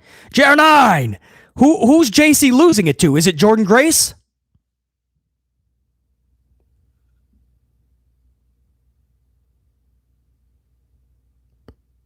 That was Toxic, Fatal Influence, yeah, Toxic Attraction, yeah. Gigi's released, yeah. Gigi and Shotzi. Oh, Mariah. I forgot. Mariah May just showed up. You're right. Thank you, JR9. Mariah May. So Mariah, they're going to give it to Mariah that quick. You better have something for, dude, that division's stacked. What are you going to do with Jada Parker? What are you going to do with Kalani Jordan? What are you going to do with Sol Ruka? I understand the North American title, but eventually you got to go to that next level. And you have so many ladies. That's how Julia and Stephanie had to get Das Boot because you were getting Jordan Grace full time. And you were bringing in Mariah May. Yeah, Caden is right. Great American Bash, Mariah's taking the title more than likely. Because they want to take some of that AEW thunder. That's going right up against All In, guys. You want to talk the ultimate cock block. That's not that night, which is Saturday night's main event. It's not the next day, which is Evolution. It is literally right up 3 p.m. to 3 p.m. All In, Great American Bash. Could you imagine the headline when Mariah May wins the championship? And people are going to go, whoa, that's going to steal thunder from AEW, you know? It's unfortunate to say that because Tony Khan really is putting everything into this event. And WWE just blocked it every which way. But I totally see them putting Mariah May as champion on that date. JR9, is that what we're going with? Great American Bash, Mariah?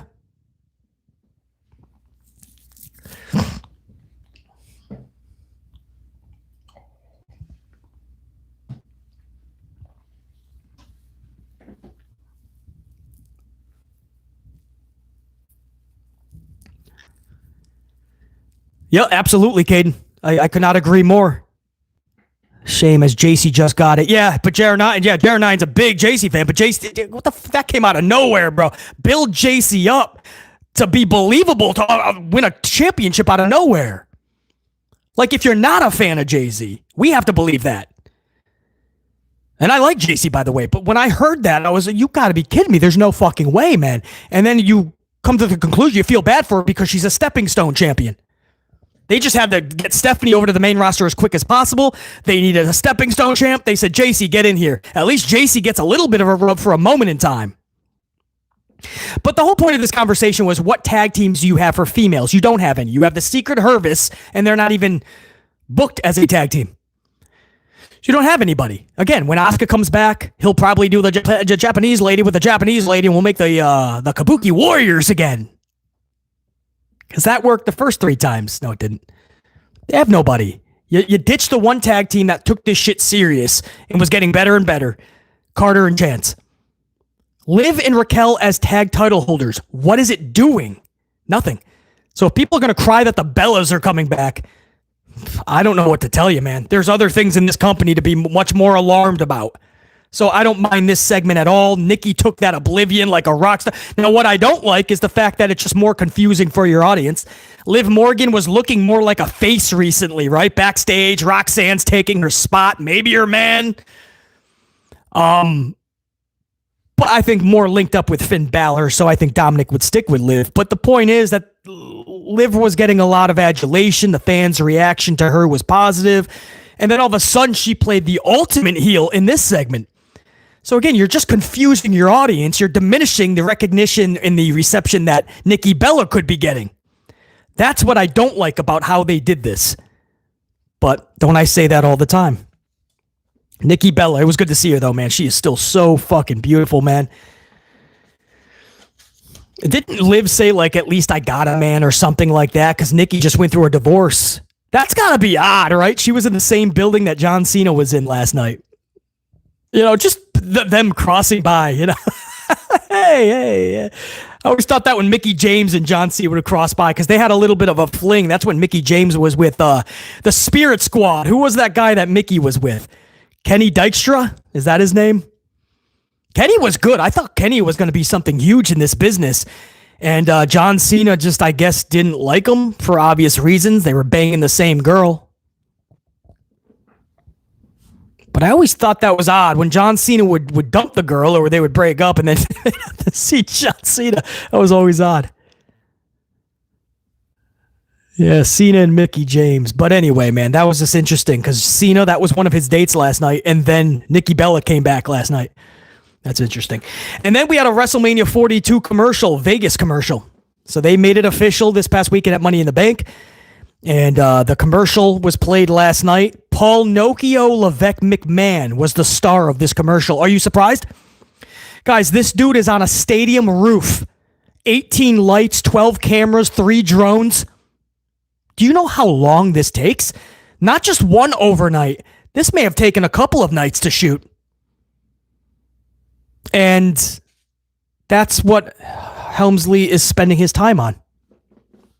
Or like Logan Paul, when he just showed you the text exchange between him and Helmsley, and they're all laughing, right, about this meme where Jey Uso super kicked Logan and he got him right on the mouth. So Helmsley sent the meme over right on the button, LOL, and they're laughing. That's what he's spending his time doing. Shooting the shit with his celebrities on the phone. Shooting commercials when somebody else could have done that, like your talent. If you're wondering why the product doesn't seem as good as it could be, should be, doesn't seem good at all, it's redundant, it's lazy, it's boring, it's bad. This is why. These commercials take so long to shoot. And he does them all. When he should be in the fucking office. If you want to work overnight, because I guarantee you this was shot overnight. If you want to work overnight, sit in your fucking office, grab your notebook and a pen, not the laptop, notebook and pen, because you really want to think about it, and get creative with your wrestlers, your talent. Before you tell R-Truth he's kicked to the curb, think of something creative for R-Truth. No, we don't want to do anything like that. Make things make sense instead of making Jey Uso lose right before the Rumble just to win the Rumble and then tap out Gunther to his own move and then lose the title 7 weeks later. Maybe think about something that makes more sense. He doesn't want to do that. He wants to shoot the shit with his buddies, his celebrity buddies. Go to the Pacers game to see his celebrity buddy, Halliburton. There's Helmsley. He's got it so tough. He had to go to the NBA Pacers playoff game. He's shooting the shit with Logan Paul on the phone. He's doing the commercials. All of them. What time is left to do creative? Vince Russo tells you, man, it's a 24/7 day. Vince McMahon would work 25 hours out of a 24-hour day. Do the math. Do your Steiner math. Vince McMahon worked 25 hours out of the day. What time is Helmsley giving to this creative thing? Because he's the chief of it all. Yep. That's it. Think about my words, man. That's what we're asking. Why not spend all of this time giving a fuck? He won't do it. He doesn't like this job. He likes playing the role of Vince McMahon. He likes walking around as the man. He doesn't want to do the Vince McMahon shit. He doesn't want to do the work. Doesn't like it. I can't tell you how many podcasts this guy has done in the last 2 months. I'm talking about even after Mania. These podcasts are like an hour, 2, 3 hours sometimes. The setup, the drive to it. So much goes into. I can't tell you how many podcasts. Do you know how many hours that is? You could be getting creative in the office. He won't do it. He doesn't like this job. So if it seems like what you're watching isn't creative, it isn't fun, it isn't refreshing, it's just not good, it's because he ain't doing anything. That's why you're just seeing random matches that most of the time is face versus face, heel versus heel. He doesn't give a fuck. He's just making a bunch of matches. A lot of brawls. Nothing makes sense. It's because it doesn't literally make sense. Nothing's thought about. If that's not sad, if you call yourself a pro wrestling and you want to see the best of WWE, if you're not pissed off at that, what are you thinking, man? Even if you love Triple H, maybe he's your favorite wrestler and you want to see him do so good. Me too. Not my favorite wrestler, but I want to see him do really good because I want the product to do really good. So if you're a big Helmsley fan, tell the fucking truth. This sucks. He doesn't spend a fucking ounce of energy on any of this. You see that. How many podcasts is he doing? How many commercials? Shooting the shit with his celebrity friends. Going to the Pacer games. He just wants to play celebrity now and play the role of Vince, but he doesn't want to do Vince shit.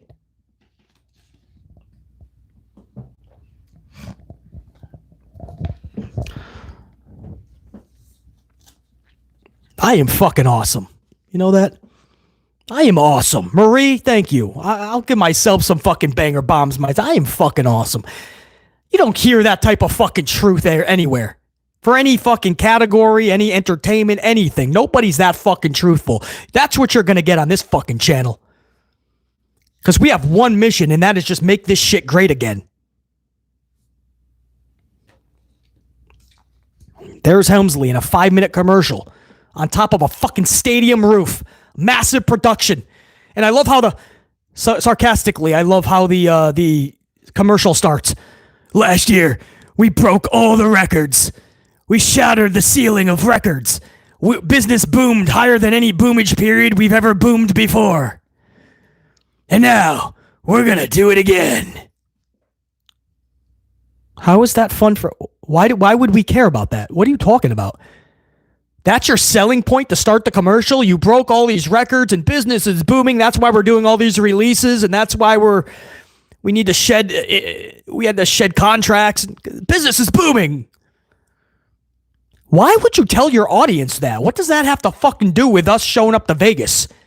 So we can line your pockets more? It was just a weird commercial. The whole thing was bizarre, but anything Paul Nokia is involved in is usually fucking bizarre.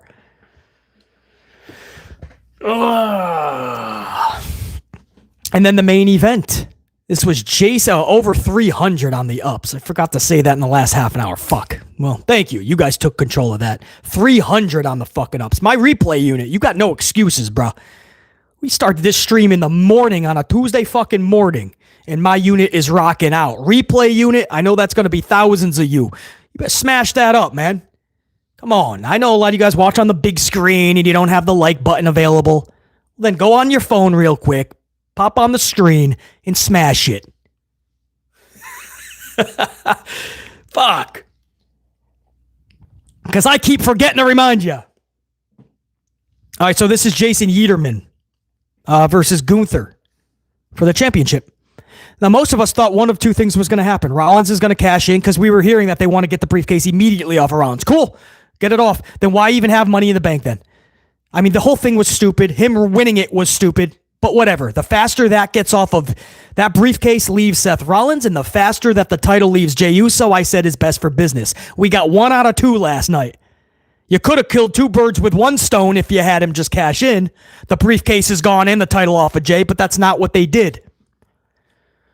So it was either going to be Rollins cashes in or Goldberg was coming back last night. I did not have option 3 on the bingo card. Gunther defeated Jason Yeaterman via the choke. And he passes out. I don't even think they had him tap out, right? Was it a pass out unit?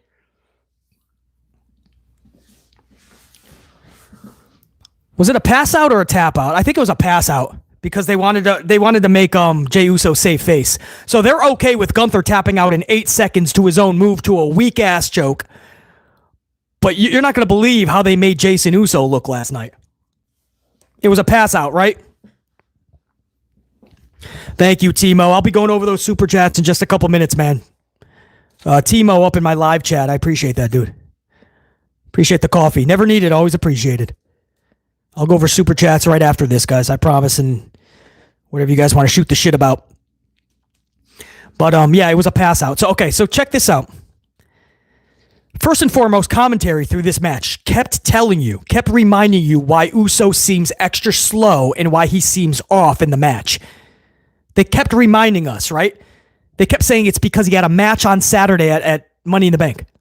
And that's why he's extra slow and he's hurting and not himself. And BC's thinking, no, that's just Jey Uso. He just naturally sucks as a singles wrestler. I don't know what it is. It's too much pressure, too much burden. It sucks to say this, but it's night and day. As a tag team, it's one of the best, if not the best tag team in the world, the Usos. As a singles wrestler, it's a shell of what he is in a tag team. But it was so funny to hear them try to tell us why he seems slow and why he feels off. It's because he's not good as a singles wrestler. They tried to say it's because he had a match on Saturday night. Well, so did Rhea Ripley and so many other wrestlers. Chad Gable was in a fucking ladder match. Rhea Ripley was in a ladder match. Chad Gable's in there with AJ fucking Styles. Rhea Ripley's in a Fatal 4. And so many others had a match. A much bigger match than what Jey had. Jey was in a stupid fucking tag match with 3 other dudes. He was in the ring 40% of the time. And we're supposed to believe that he's slow and he sucks because he had a regular match, a tag match, mind you, 2 nights earlier? As Ron Killings' son Christopher would say, stop the cap. Stop. We're not going to believe that. Who are you trying to sell that to? The fucking 8-year-olds yeeting with Jason Uso in the crowd? No, man, we ain't buying that. So the commentary is just completely stupid in this match, but they're trying to sell why the match isn't going to seem fast-paced or too much action. And then you just see what, like 86 false finishes in this match to try to get the crowd really into it. I can't tell you how many spears I saw from Jason Yederman. I still can't believe that Yederman does the spear. Why? He's not Roman Reigns. He's not Billy Goldberg. He's not Braun Strowman or even a Braun Breaker. What would a Jey Uso spear do? In reality, nothing. And somebody has to teach him how to do the spear. Did you see the 3 spears he gave last night? He leads with his head. I thought he was going to break his neck 3 separate times. Even Gunther, every time he took it, he was like surprised every time he takes it. Because Jey Uso's just going head first into his stuff. That's not how you do a spear. I don't know who. Stop. Jey Uso should not be doing the spear. He hijacked it from Roman Reigns. I don't know why. Because it's his cousin and he feels he can steal his moves. And now I guess every wrestler is supposed to be knocked out from it. Where's the believability? Where's the reality? So if he hits Goldberg with a spear, Goldberg just looks up at the lights for well, Goldberg only has like 1 arm and 1 leg as it is. So he's wrestling at 50% fucking 50% of himself. But Roman Reigns, is he supposed to beat Roman with a spear? Cody Rhodes, if he ever has that match. Come on, man. Stop doing the spear. You're ruining it too because we see so many spears these days. Goldberg's coming back. He's going to be doing the spear. Braun Breaker obviously does the spear and so many others. We can't just give it to everybody. Now Jim Uso. Big Jim. Jimothy Uso's doing the spear now. Anyway, teach him how to do the fucking spear. With or without a title, he needs to learn that properly if he's going to keep doing it. We could do you one better and have him stop doing the fucking spear. Because when Roman comes back, he's going to be doing it. So it's Roman. Goldberg's coming back to do it. Braun Breaker's doing it. And I don't even know who else. You guys could probably come up with even more fucking names. Anyway, now we go into the finish. 3 minutes of choke out. Gunther has Uso in his move, his choke, for like 3 fucking minutes. They have Uso somehow like get out of it. Gunther gets him back in the middle of the ring and locks it on tight. This dude wouldn't tap out. They have turned Jey Uso into Super Uso. Now, I understand there's things you want to do, right? You want to make him still look good in defeat. I'm with that. Why didn't you think of that when you had Gunther, tap out to his own move in 8 seconds? You didn't think about making him look good. But Jey Uso, you could have dropped the Empire State Building on his fucking head last night, and he was going to kick out. It was so unrealistic. I've seen decades of pro wrestling. Decades. I have never seen somebody like Gunther who has a badass choke, and it has no impact. There were times where Jey Uso was like taking a nap, and the referee's about to go, and then he just like wakes up and he like gets to his feet. He no-sold it after 3 minutes. No-sold it. Got on his feet. In fact, got on his feet. JR9, JJ, anybody who saw it, Caden, Boss, anybody who saw it will back me up on this if you didn't see the show. He got up on his feet, no-sold it, and got Gunther into the choke. The shit did he have for breakfast? He no-sold it, turned it around, and got Gunther into it. The shit?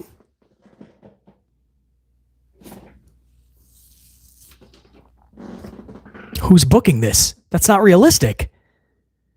Who the fuck am I going to believe Gunther's ever going to beat with that choke? Who? If Jason Uso can spend the whole fucking night like he's taking a nap in that choke, when he does that to Cody, then Cody's going to take 25-minute naps. Roman can take an hour-long nap in that chokehold. The chokehold is better than NyQuil. You're going to have to try to sell that chokehold in a bottle and sell it on the market because everybody's going to want to be that choke. Everybody's going to want to take that nap. Jey Uso looked peaceful as fuck in that nap. And then when he was ready, he just jumped up and fucking got a Gunther into it. It's not realistic, guys. It's not. And then finally, after roughly 95 minutes, slight exaggeration maybe, but only slight, Gunther got it in a third time. And after another 2 fucking minutes, Uso decided he wants to take a little bit of a long, he'll wake up in a couple minutes.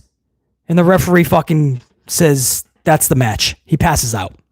He doesn't even tap out. Gunther taps out in 8 seconds to the weakest choke we've ever seen. Meanwhile, Jason Uso, he can spend the whole match in that chokehold, and he's not tapping out. He's Super Uso. They made this dude like Stone Cold versus Bret Hart. You remember when Stone Cold was in the sharpshooter? What was that, WrestleMania 13?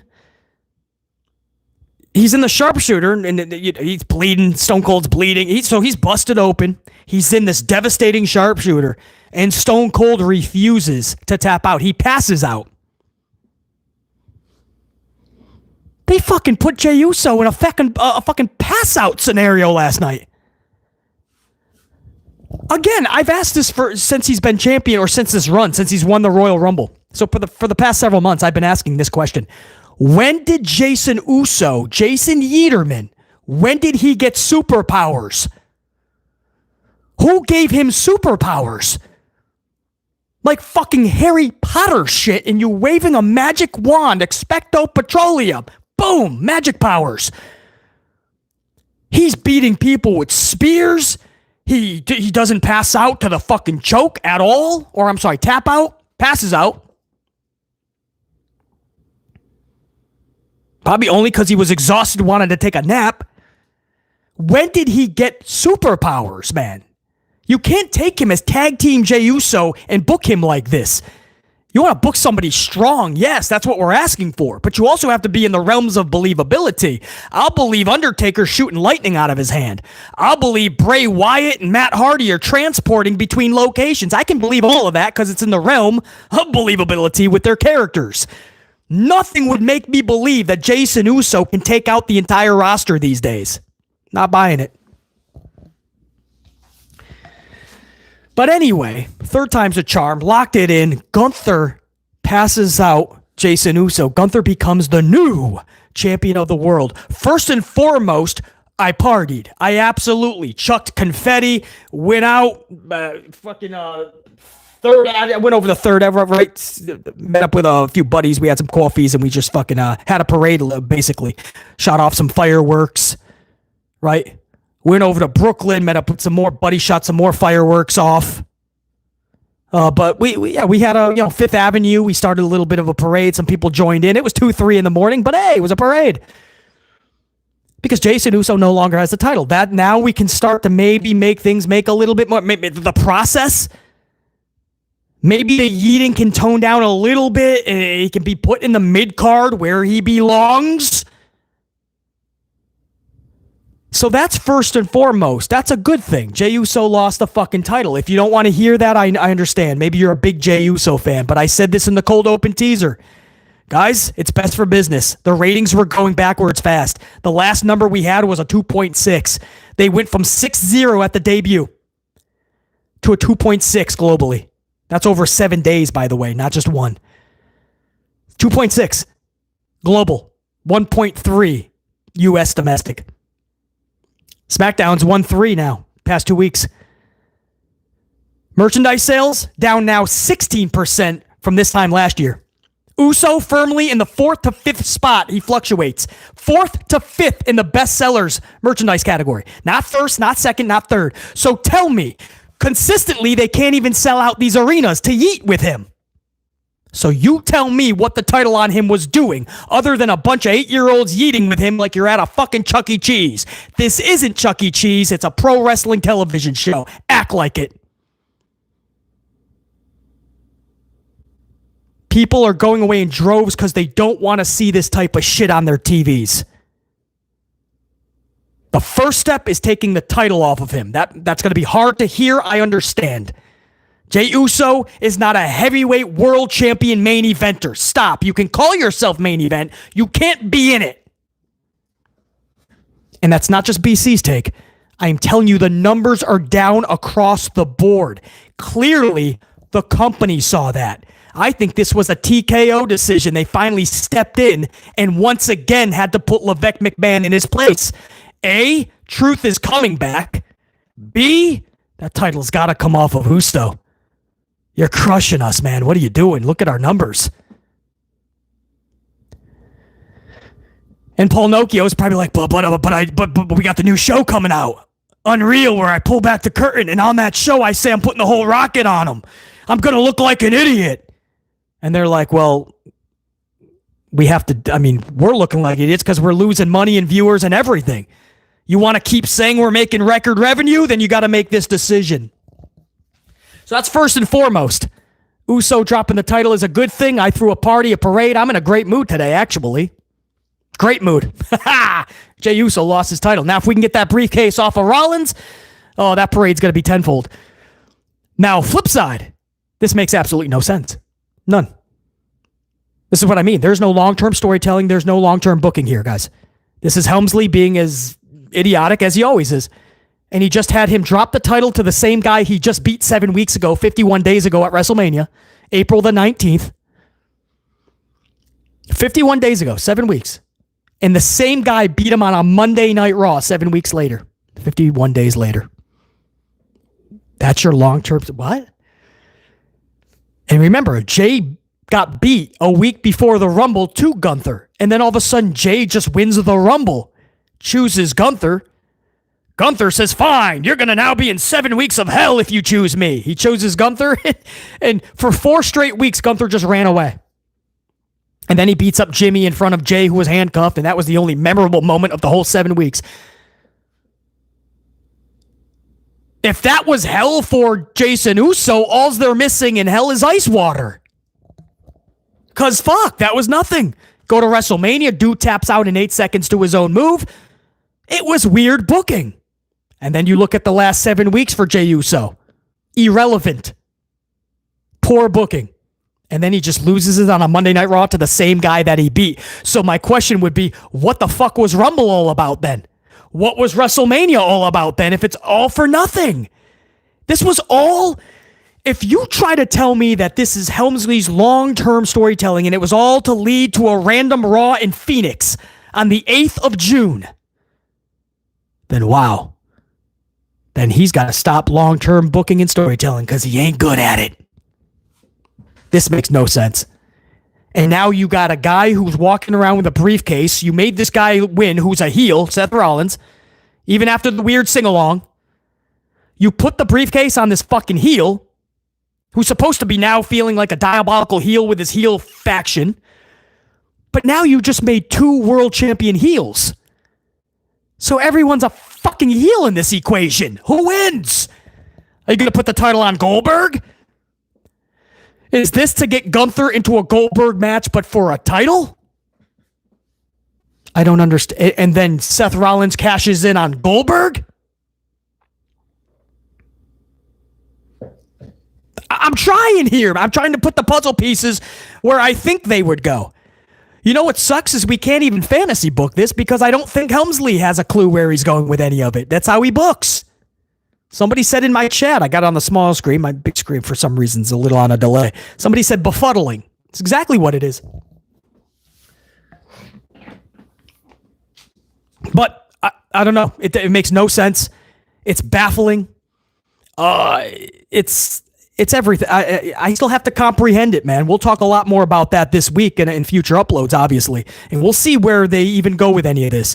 But what we know for a fact is 4 letters, 1 word, over is that title reign. 51 days, 7 weeks. Was it all worth it? Did you guys get everything that you wanted out of Jason Uso's Yeeterman Club? When he comes out and all the whole club of kids gathers around and they dance and they yeet. Was that worth a Royal Rumble victory? Was that worth a World Championship victory over Gunther in 8 seconds via tap out at WrestleMania? Was it all fucking worth it if you knew that that's the way he was losing it?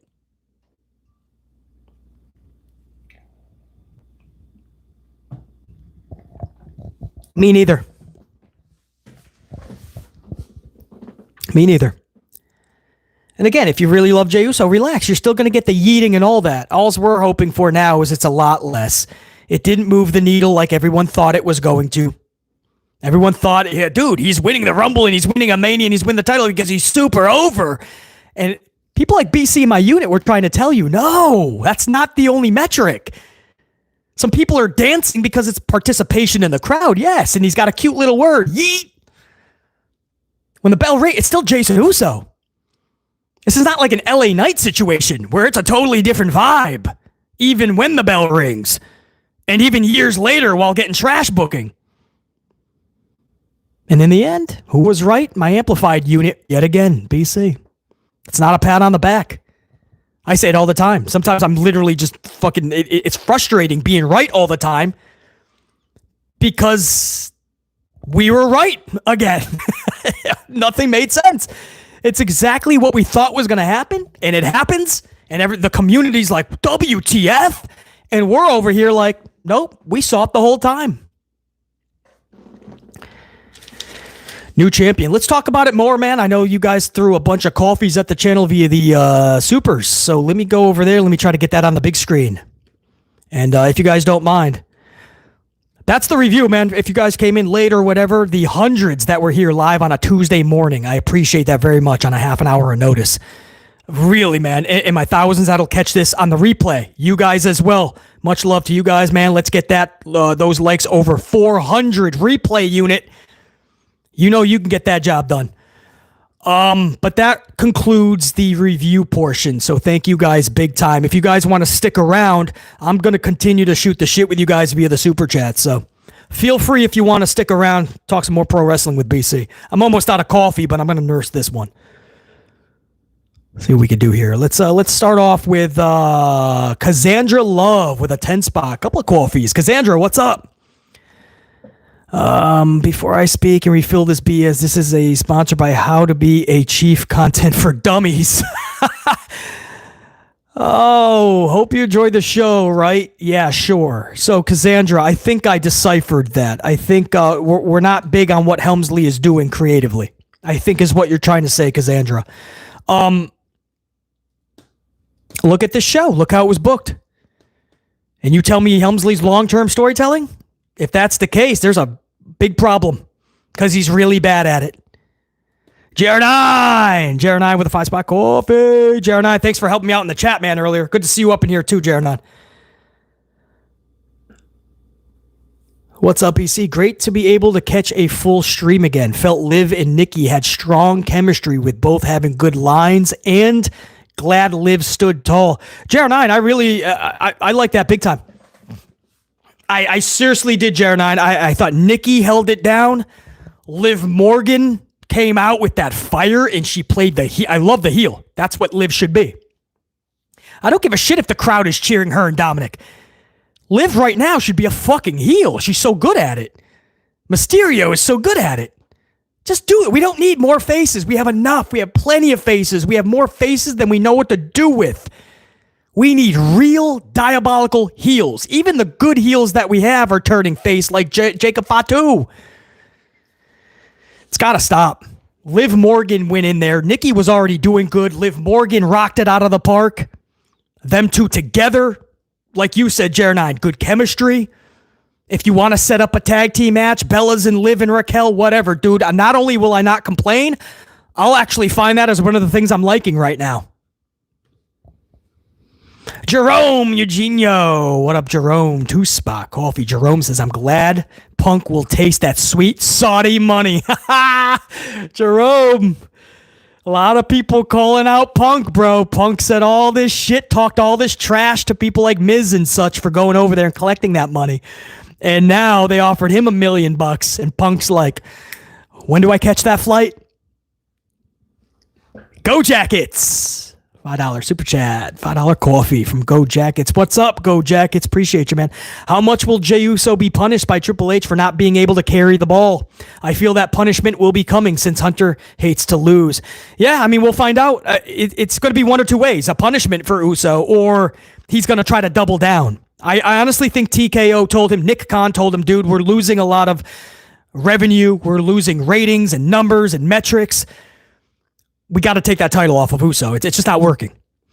And this could be a scenario where he tries to double down on the stubbornness and find a way for Uso to get the title right back within a month or two. So it's either going to be a punishment or he's going to double down on it. That's going to be interesting to see. Go Jackets. Rob Reverne, a 10-spot. Rob says, Io Sky got over wrestling amazing matches by amazing matches. Why won't Triple Fraud let her wrestle anymore? It's infuriating. Io has one of those things where Helmsley does this thing where it's like stop and go, stop and go, stop and go. And Vince used to do this all the time as well. And Helmsley just does the same thing. You think somebody's going somewhere. You see an avenue for it. You see that they're clicking in a certain category for sure. And it'll just stop. And a few weeks later, maybe a month or two later, it'll start again. And it'll just stop. And you're like, well, what are we doing, man? You saw it with Shinsuke too, Rob. Shinsuke was in all these weird little backstage segments, just kind of creeping in the back and listening to everybody. It was weird. And then finally, he had a few matches, right? Looked like they finally have something for him. I thought they were decent matches. Nothing I cared about, but decent. And then boom, he's gone again. Catering. This past Friday, did you see him? He's creeping in the back again, kind of just listening to everybody's interviews. He doesn't know where he's going with it. Stop, go, stop, go. Io is one of those. Io is amazing. One of the best wrestlers on the planet.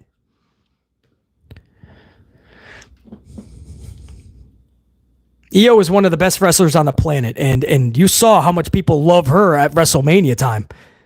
I don't think those were the initial plans at all. I think Rhea was supposed to absolutely get that at Mania. They thought they were going to get cute. A way to get Io in there is to get the title from Rhea. Everyone's going to love to have Rhea back in the match, and then we'll just have Rhea take it at Mania. What happened is it backfired, and everybody was like, Rhea doesn't belong in this match. Belair won the Rumble. Or, I'm sorry, was it Elimination Chamber? Rhea didn't win the Rumble. Rhea didn't win Elimination Chamber. Why is she in this match as a triple threat? So it backfired. People didn't even want Rhea in the match. So they were like, there's no way we can have her win. Rhea's getting that title. Trust me, this is all just stalling. It's wasting time. When Becky came back, I think it was supposed to get a title immediately. They saw the backlash, so they waited an extra month to the next event. But Becky was supposed to get that immediately. As I told you guys, I said, Becky's getting that and Rhea is. Guess what? Becky just got it at Money in the Bank. Rhea's getting it too. But, yeah, this was not Helmsley's plan to have Io even go this far with a championship.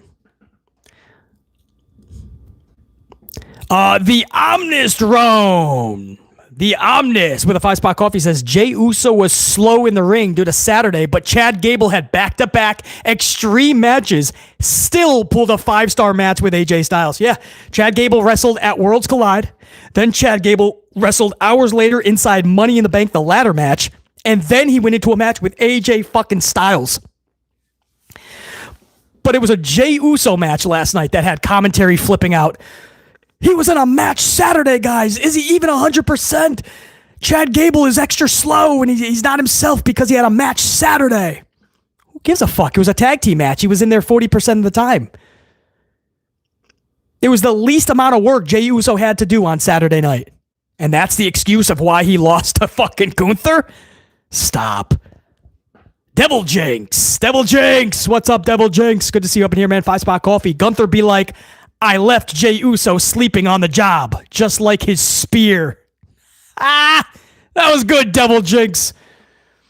You know what? That spear should be right with Jey Uso's title reign.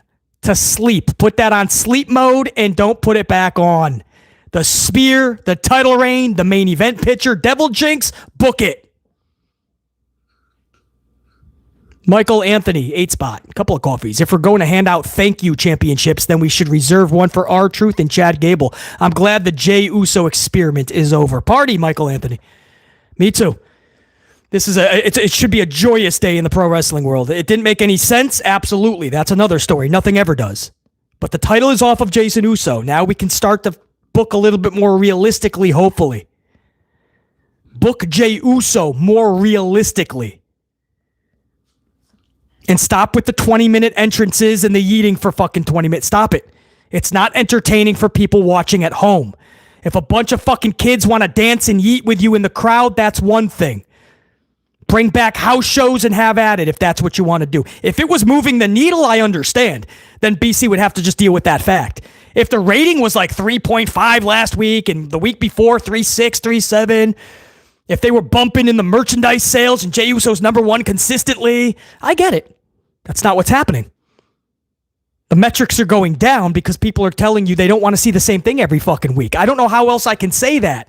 The Jey Uso experiment failed. I told you it was a failure the second he won the Rumble. I saw it from a mile away. That's the problem. You have fans or critics, the amplified unit, that can see this from a mile away, but you got bifocals Benson over there, Paul Nocchio, Levesque McMahon, who needs to put the fucking glasses on just to see 1 foot in front of him.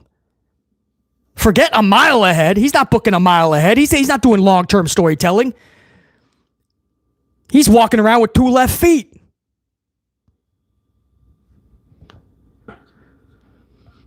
Michael Anthony, absolutely. Jared9, another couple of coffees. 10-spot Jared9 says, hope this isn't leading to Sammy winning King of the Ring and then dethroning Gunther at SummerSlam, but can't think of anyone else.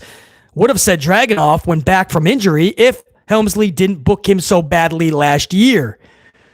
Exactly, Jared9. I mean, Cody doesn't make any sense because he wouldn't need a King of the Ring. LA Knight, that's a consolation prize, which means I wouldn't doubt it. You're not going to win the King of the Ring or the Money in the Bank, but maybe the King of the Ring in Saudi. It's a consolation prize. That doesn't do anything for fucking LA Knight.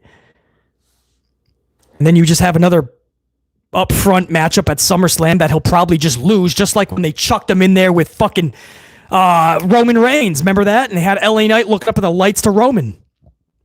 I think that was also Saudi, wasn't it? But, yeah, Sami Zayn, and then Jared and I, not only do you have fucking Mr. 9-to-5 Home Depot associate Sami Zayn winning the fucking title, but it's a match we've already seen 1,016 times for the Intercontinental title. Sami Zayn, Gunther. Same thing you just saw for all of 2025 so far. Jey Uso versus Gunther 5 or 6 times.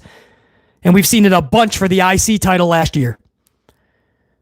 So you're just regurgitating Sami Zayn, Gunther again at one of the biggest events of the year, SummerSlam. I wouldn't put it past Paul Nocchio to do some bullshit like that. JR9, I'm with you on that. I don't see any other fucking... I see that's exactly what he would do. Dwayne Piazza, 2-spot coffee. Put a good storyline behind it. Dwayne, you could say that about everything that he books. I completely agree. Prime Killer with a 2-spot. Don't hate the player, hate the game. Hunter Hearst Helmsley. Oh, you know, man. Man, hate the creative is what I say. That's what we dislike the most. What we can't stand is the creative. We would love to see Helmsley succeed because that means the company is actually booming.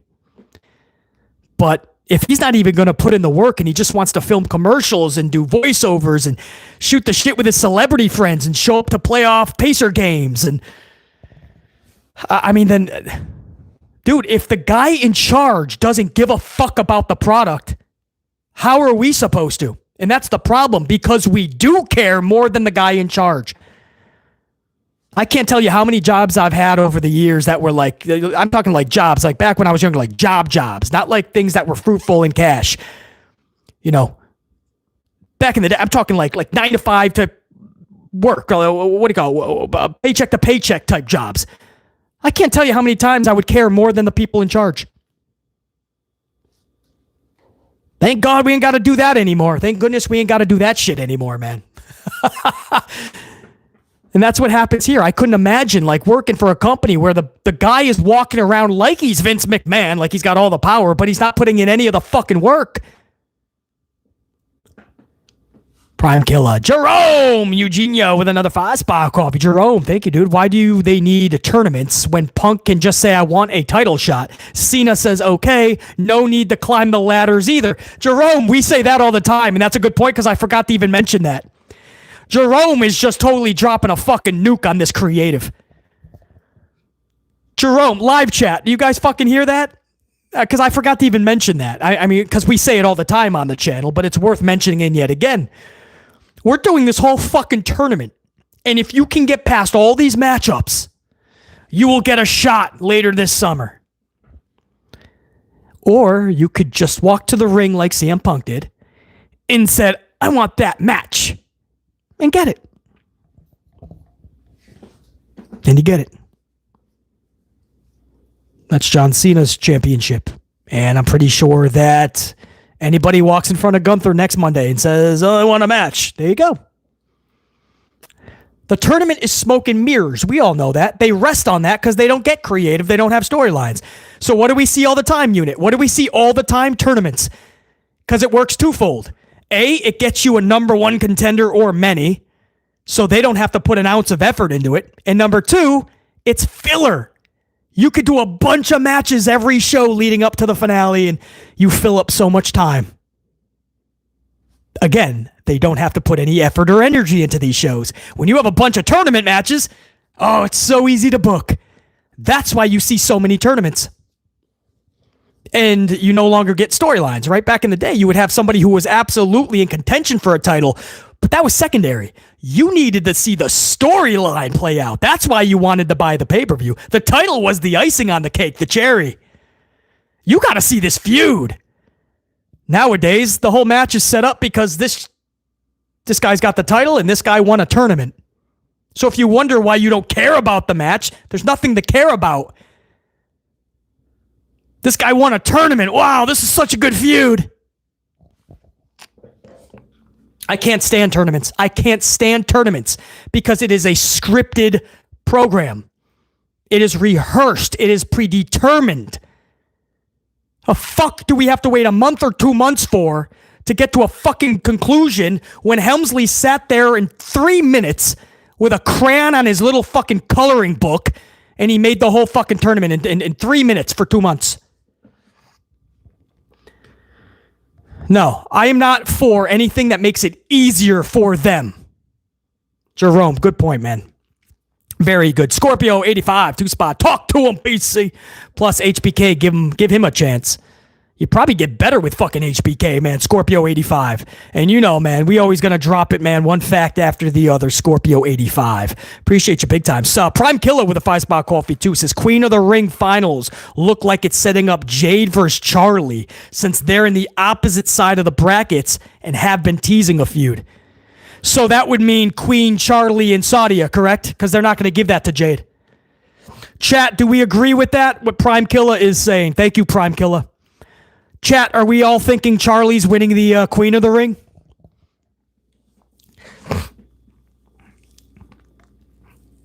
I'm on a 10-second delay, but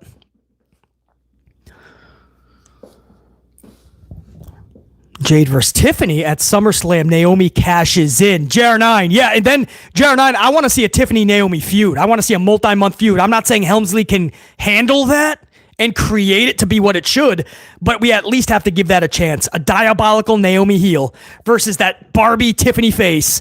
That's a feud. I just don't want to see a cash-in. I want to see a nice long feud. But yeah, that sounds pretty damn... or at least the direction they would lead in. A lot of you guys are like, no, not Charlie. I know, I'm not saying preference. I'm saying that's most likely what's going to happen, though. Prime Killer has a point.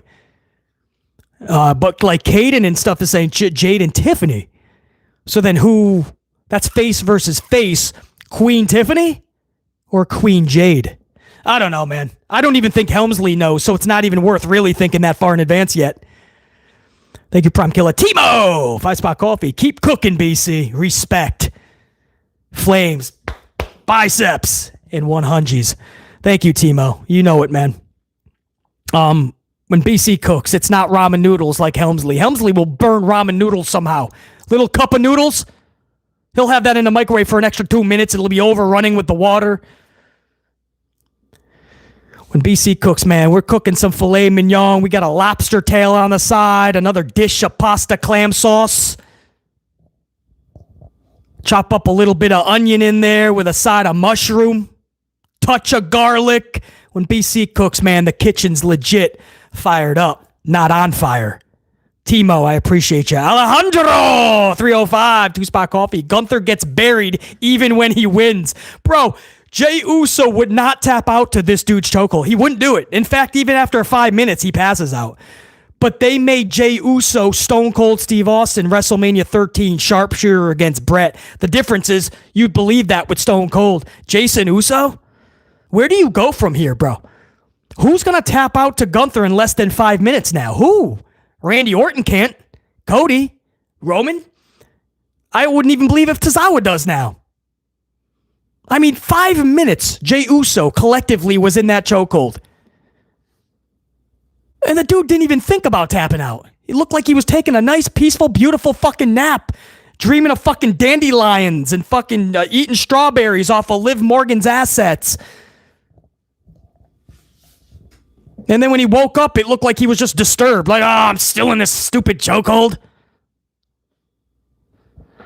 Alejandro, 305. You ain't kidding, man. That is funny. Hold on, let me get to a second round. I know there's some more supers, man. I want to make sure I'm getting to every... You guys are rocking on an early Tuesday morning. I appreciate it, man. A lot of coffees being chucked at the channel. I want to make sure I get all you guys in before I take off. A banger bomb, man. A fitty spot. Nando Mondo. Nando Mondo with a 50 spot. That's a bunch of... That's the box of coffees. Never needed. Always appreciate it, man. Let me give you a proper salute before I scope that. Thank you, Nando Mondo. For the box of coffee. What up, BC? History made. First time a world title exchanged hands in 17 years. I bet the numbers don't even move forward. So sad and pathetic. The next set of cuts TKO should release Pinocchio. Can't wait to see what happens with Ron Killings, man. I love that super chat, man. Love that super chat for many reasons. First and foremost, I thank you for the support on the channel. But secondly, I could not agree more. If you're going to make cuts and you're going to get rid of people like Shayna Baszler and an R-Truth, when before you release them, all I ask is you ask yourself, did you give them the best creative possibly and they failed you?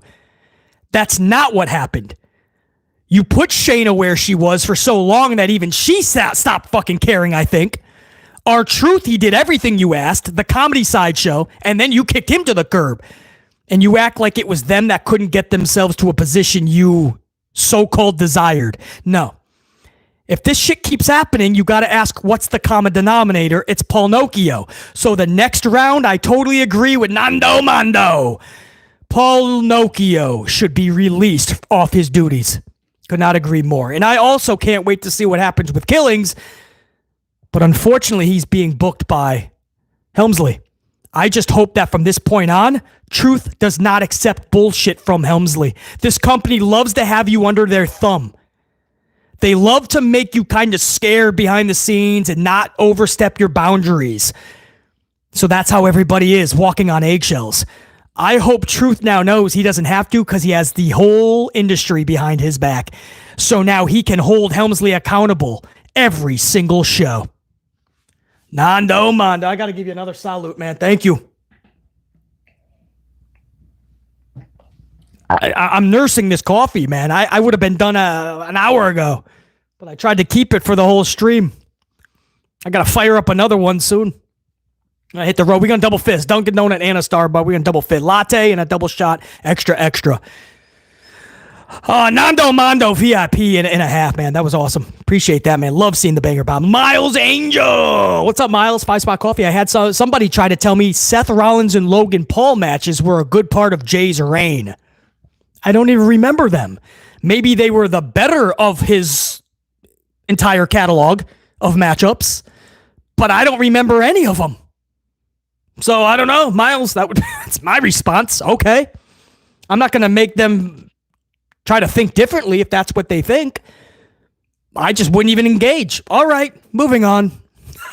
Because it's not in the realm of, it's not a debatable topic for me, man. Jey Uso's reign is, no, he should have never been world title holder, man. It's just the truth.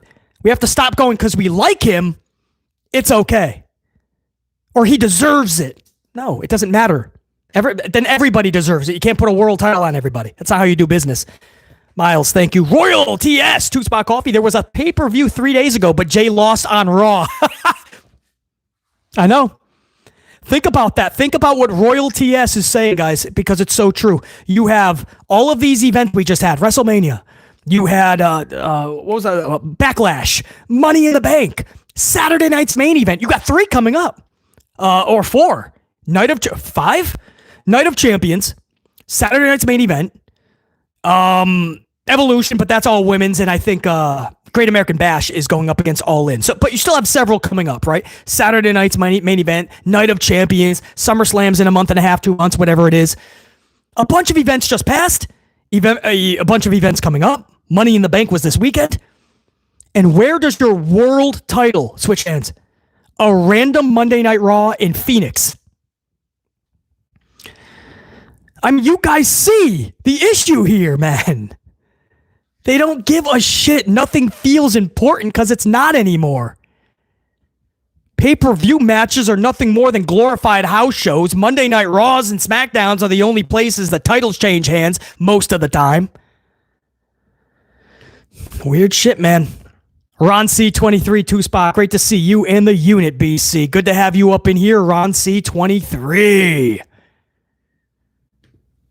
Hopefully you caught most of this, Ron C23. This has been a pretty amplified 2 hours and 18 minutes, man. 2 hours, 17 plus.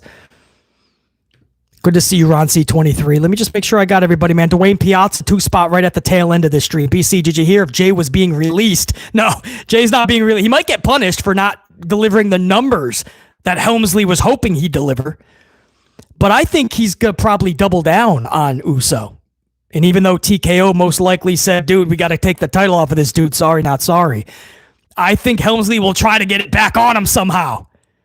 Because he doesn't want to admit that this was a failed experiment. But no Jey Uso release. Dwayne Piazza. I think I got everybody again. Nando Mondo, man. It's still blinking with that 50 spot banger bomb. So I want to give you another thanks, man, for literally lighting up the stream. Guys, that's what I got, man. Almost 2.5 hours live on a Tuesday morning. It was not supposed to go this long. I had a lot to say, and you guys were on fucking fire, man. Chucking coffees via the supers. The conversation was lit. I had to go to you guys a lot for questions and just to kind of poll you guys. So I also thank you guys for the participation, right? That's what it is in WWE. It's a participation era. Everyone wants to show up, sing, dance, and yell, this is awesome. But your participation actually helped us come to really big conclusions. And I just wish that Helmsley would understand that every decision is monumental for the talent, the fans, and the company. Stop the commercials. Stop doing the voiceovers. Stop shooting the shit with all your celebrity buddies. Stop going to all these basketball games. Stop for a minute. If you're going to spend all this time everywhere else, go into the office, pick up a pen and a notebook, and start to be really creative. Please, that's all we're asking, man. None of this makes sense. Here we are on the 10th of June, 2025, and we can now officially say Royal Rumble was meaningless. WrestleMania was meaningless. Jey Uso, in 51 days after just 7 weeks, drops the title to the same guy he beat on a random Raw in Phoenix. Long-term storytelling. Yeah. Okay. Until next time, and there will be that next time. BC in the Amplified unit. We are saying check you. Unit, salute.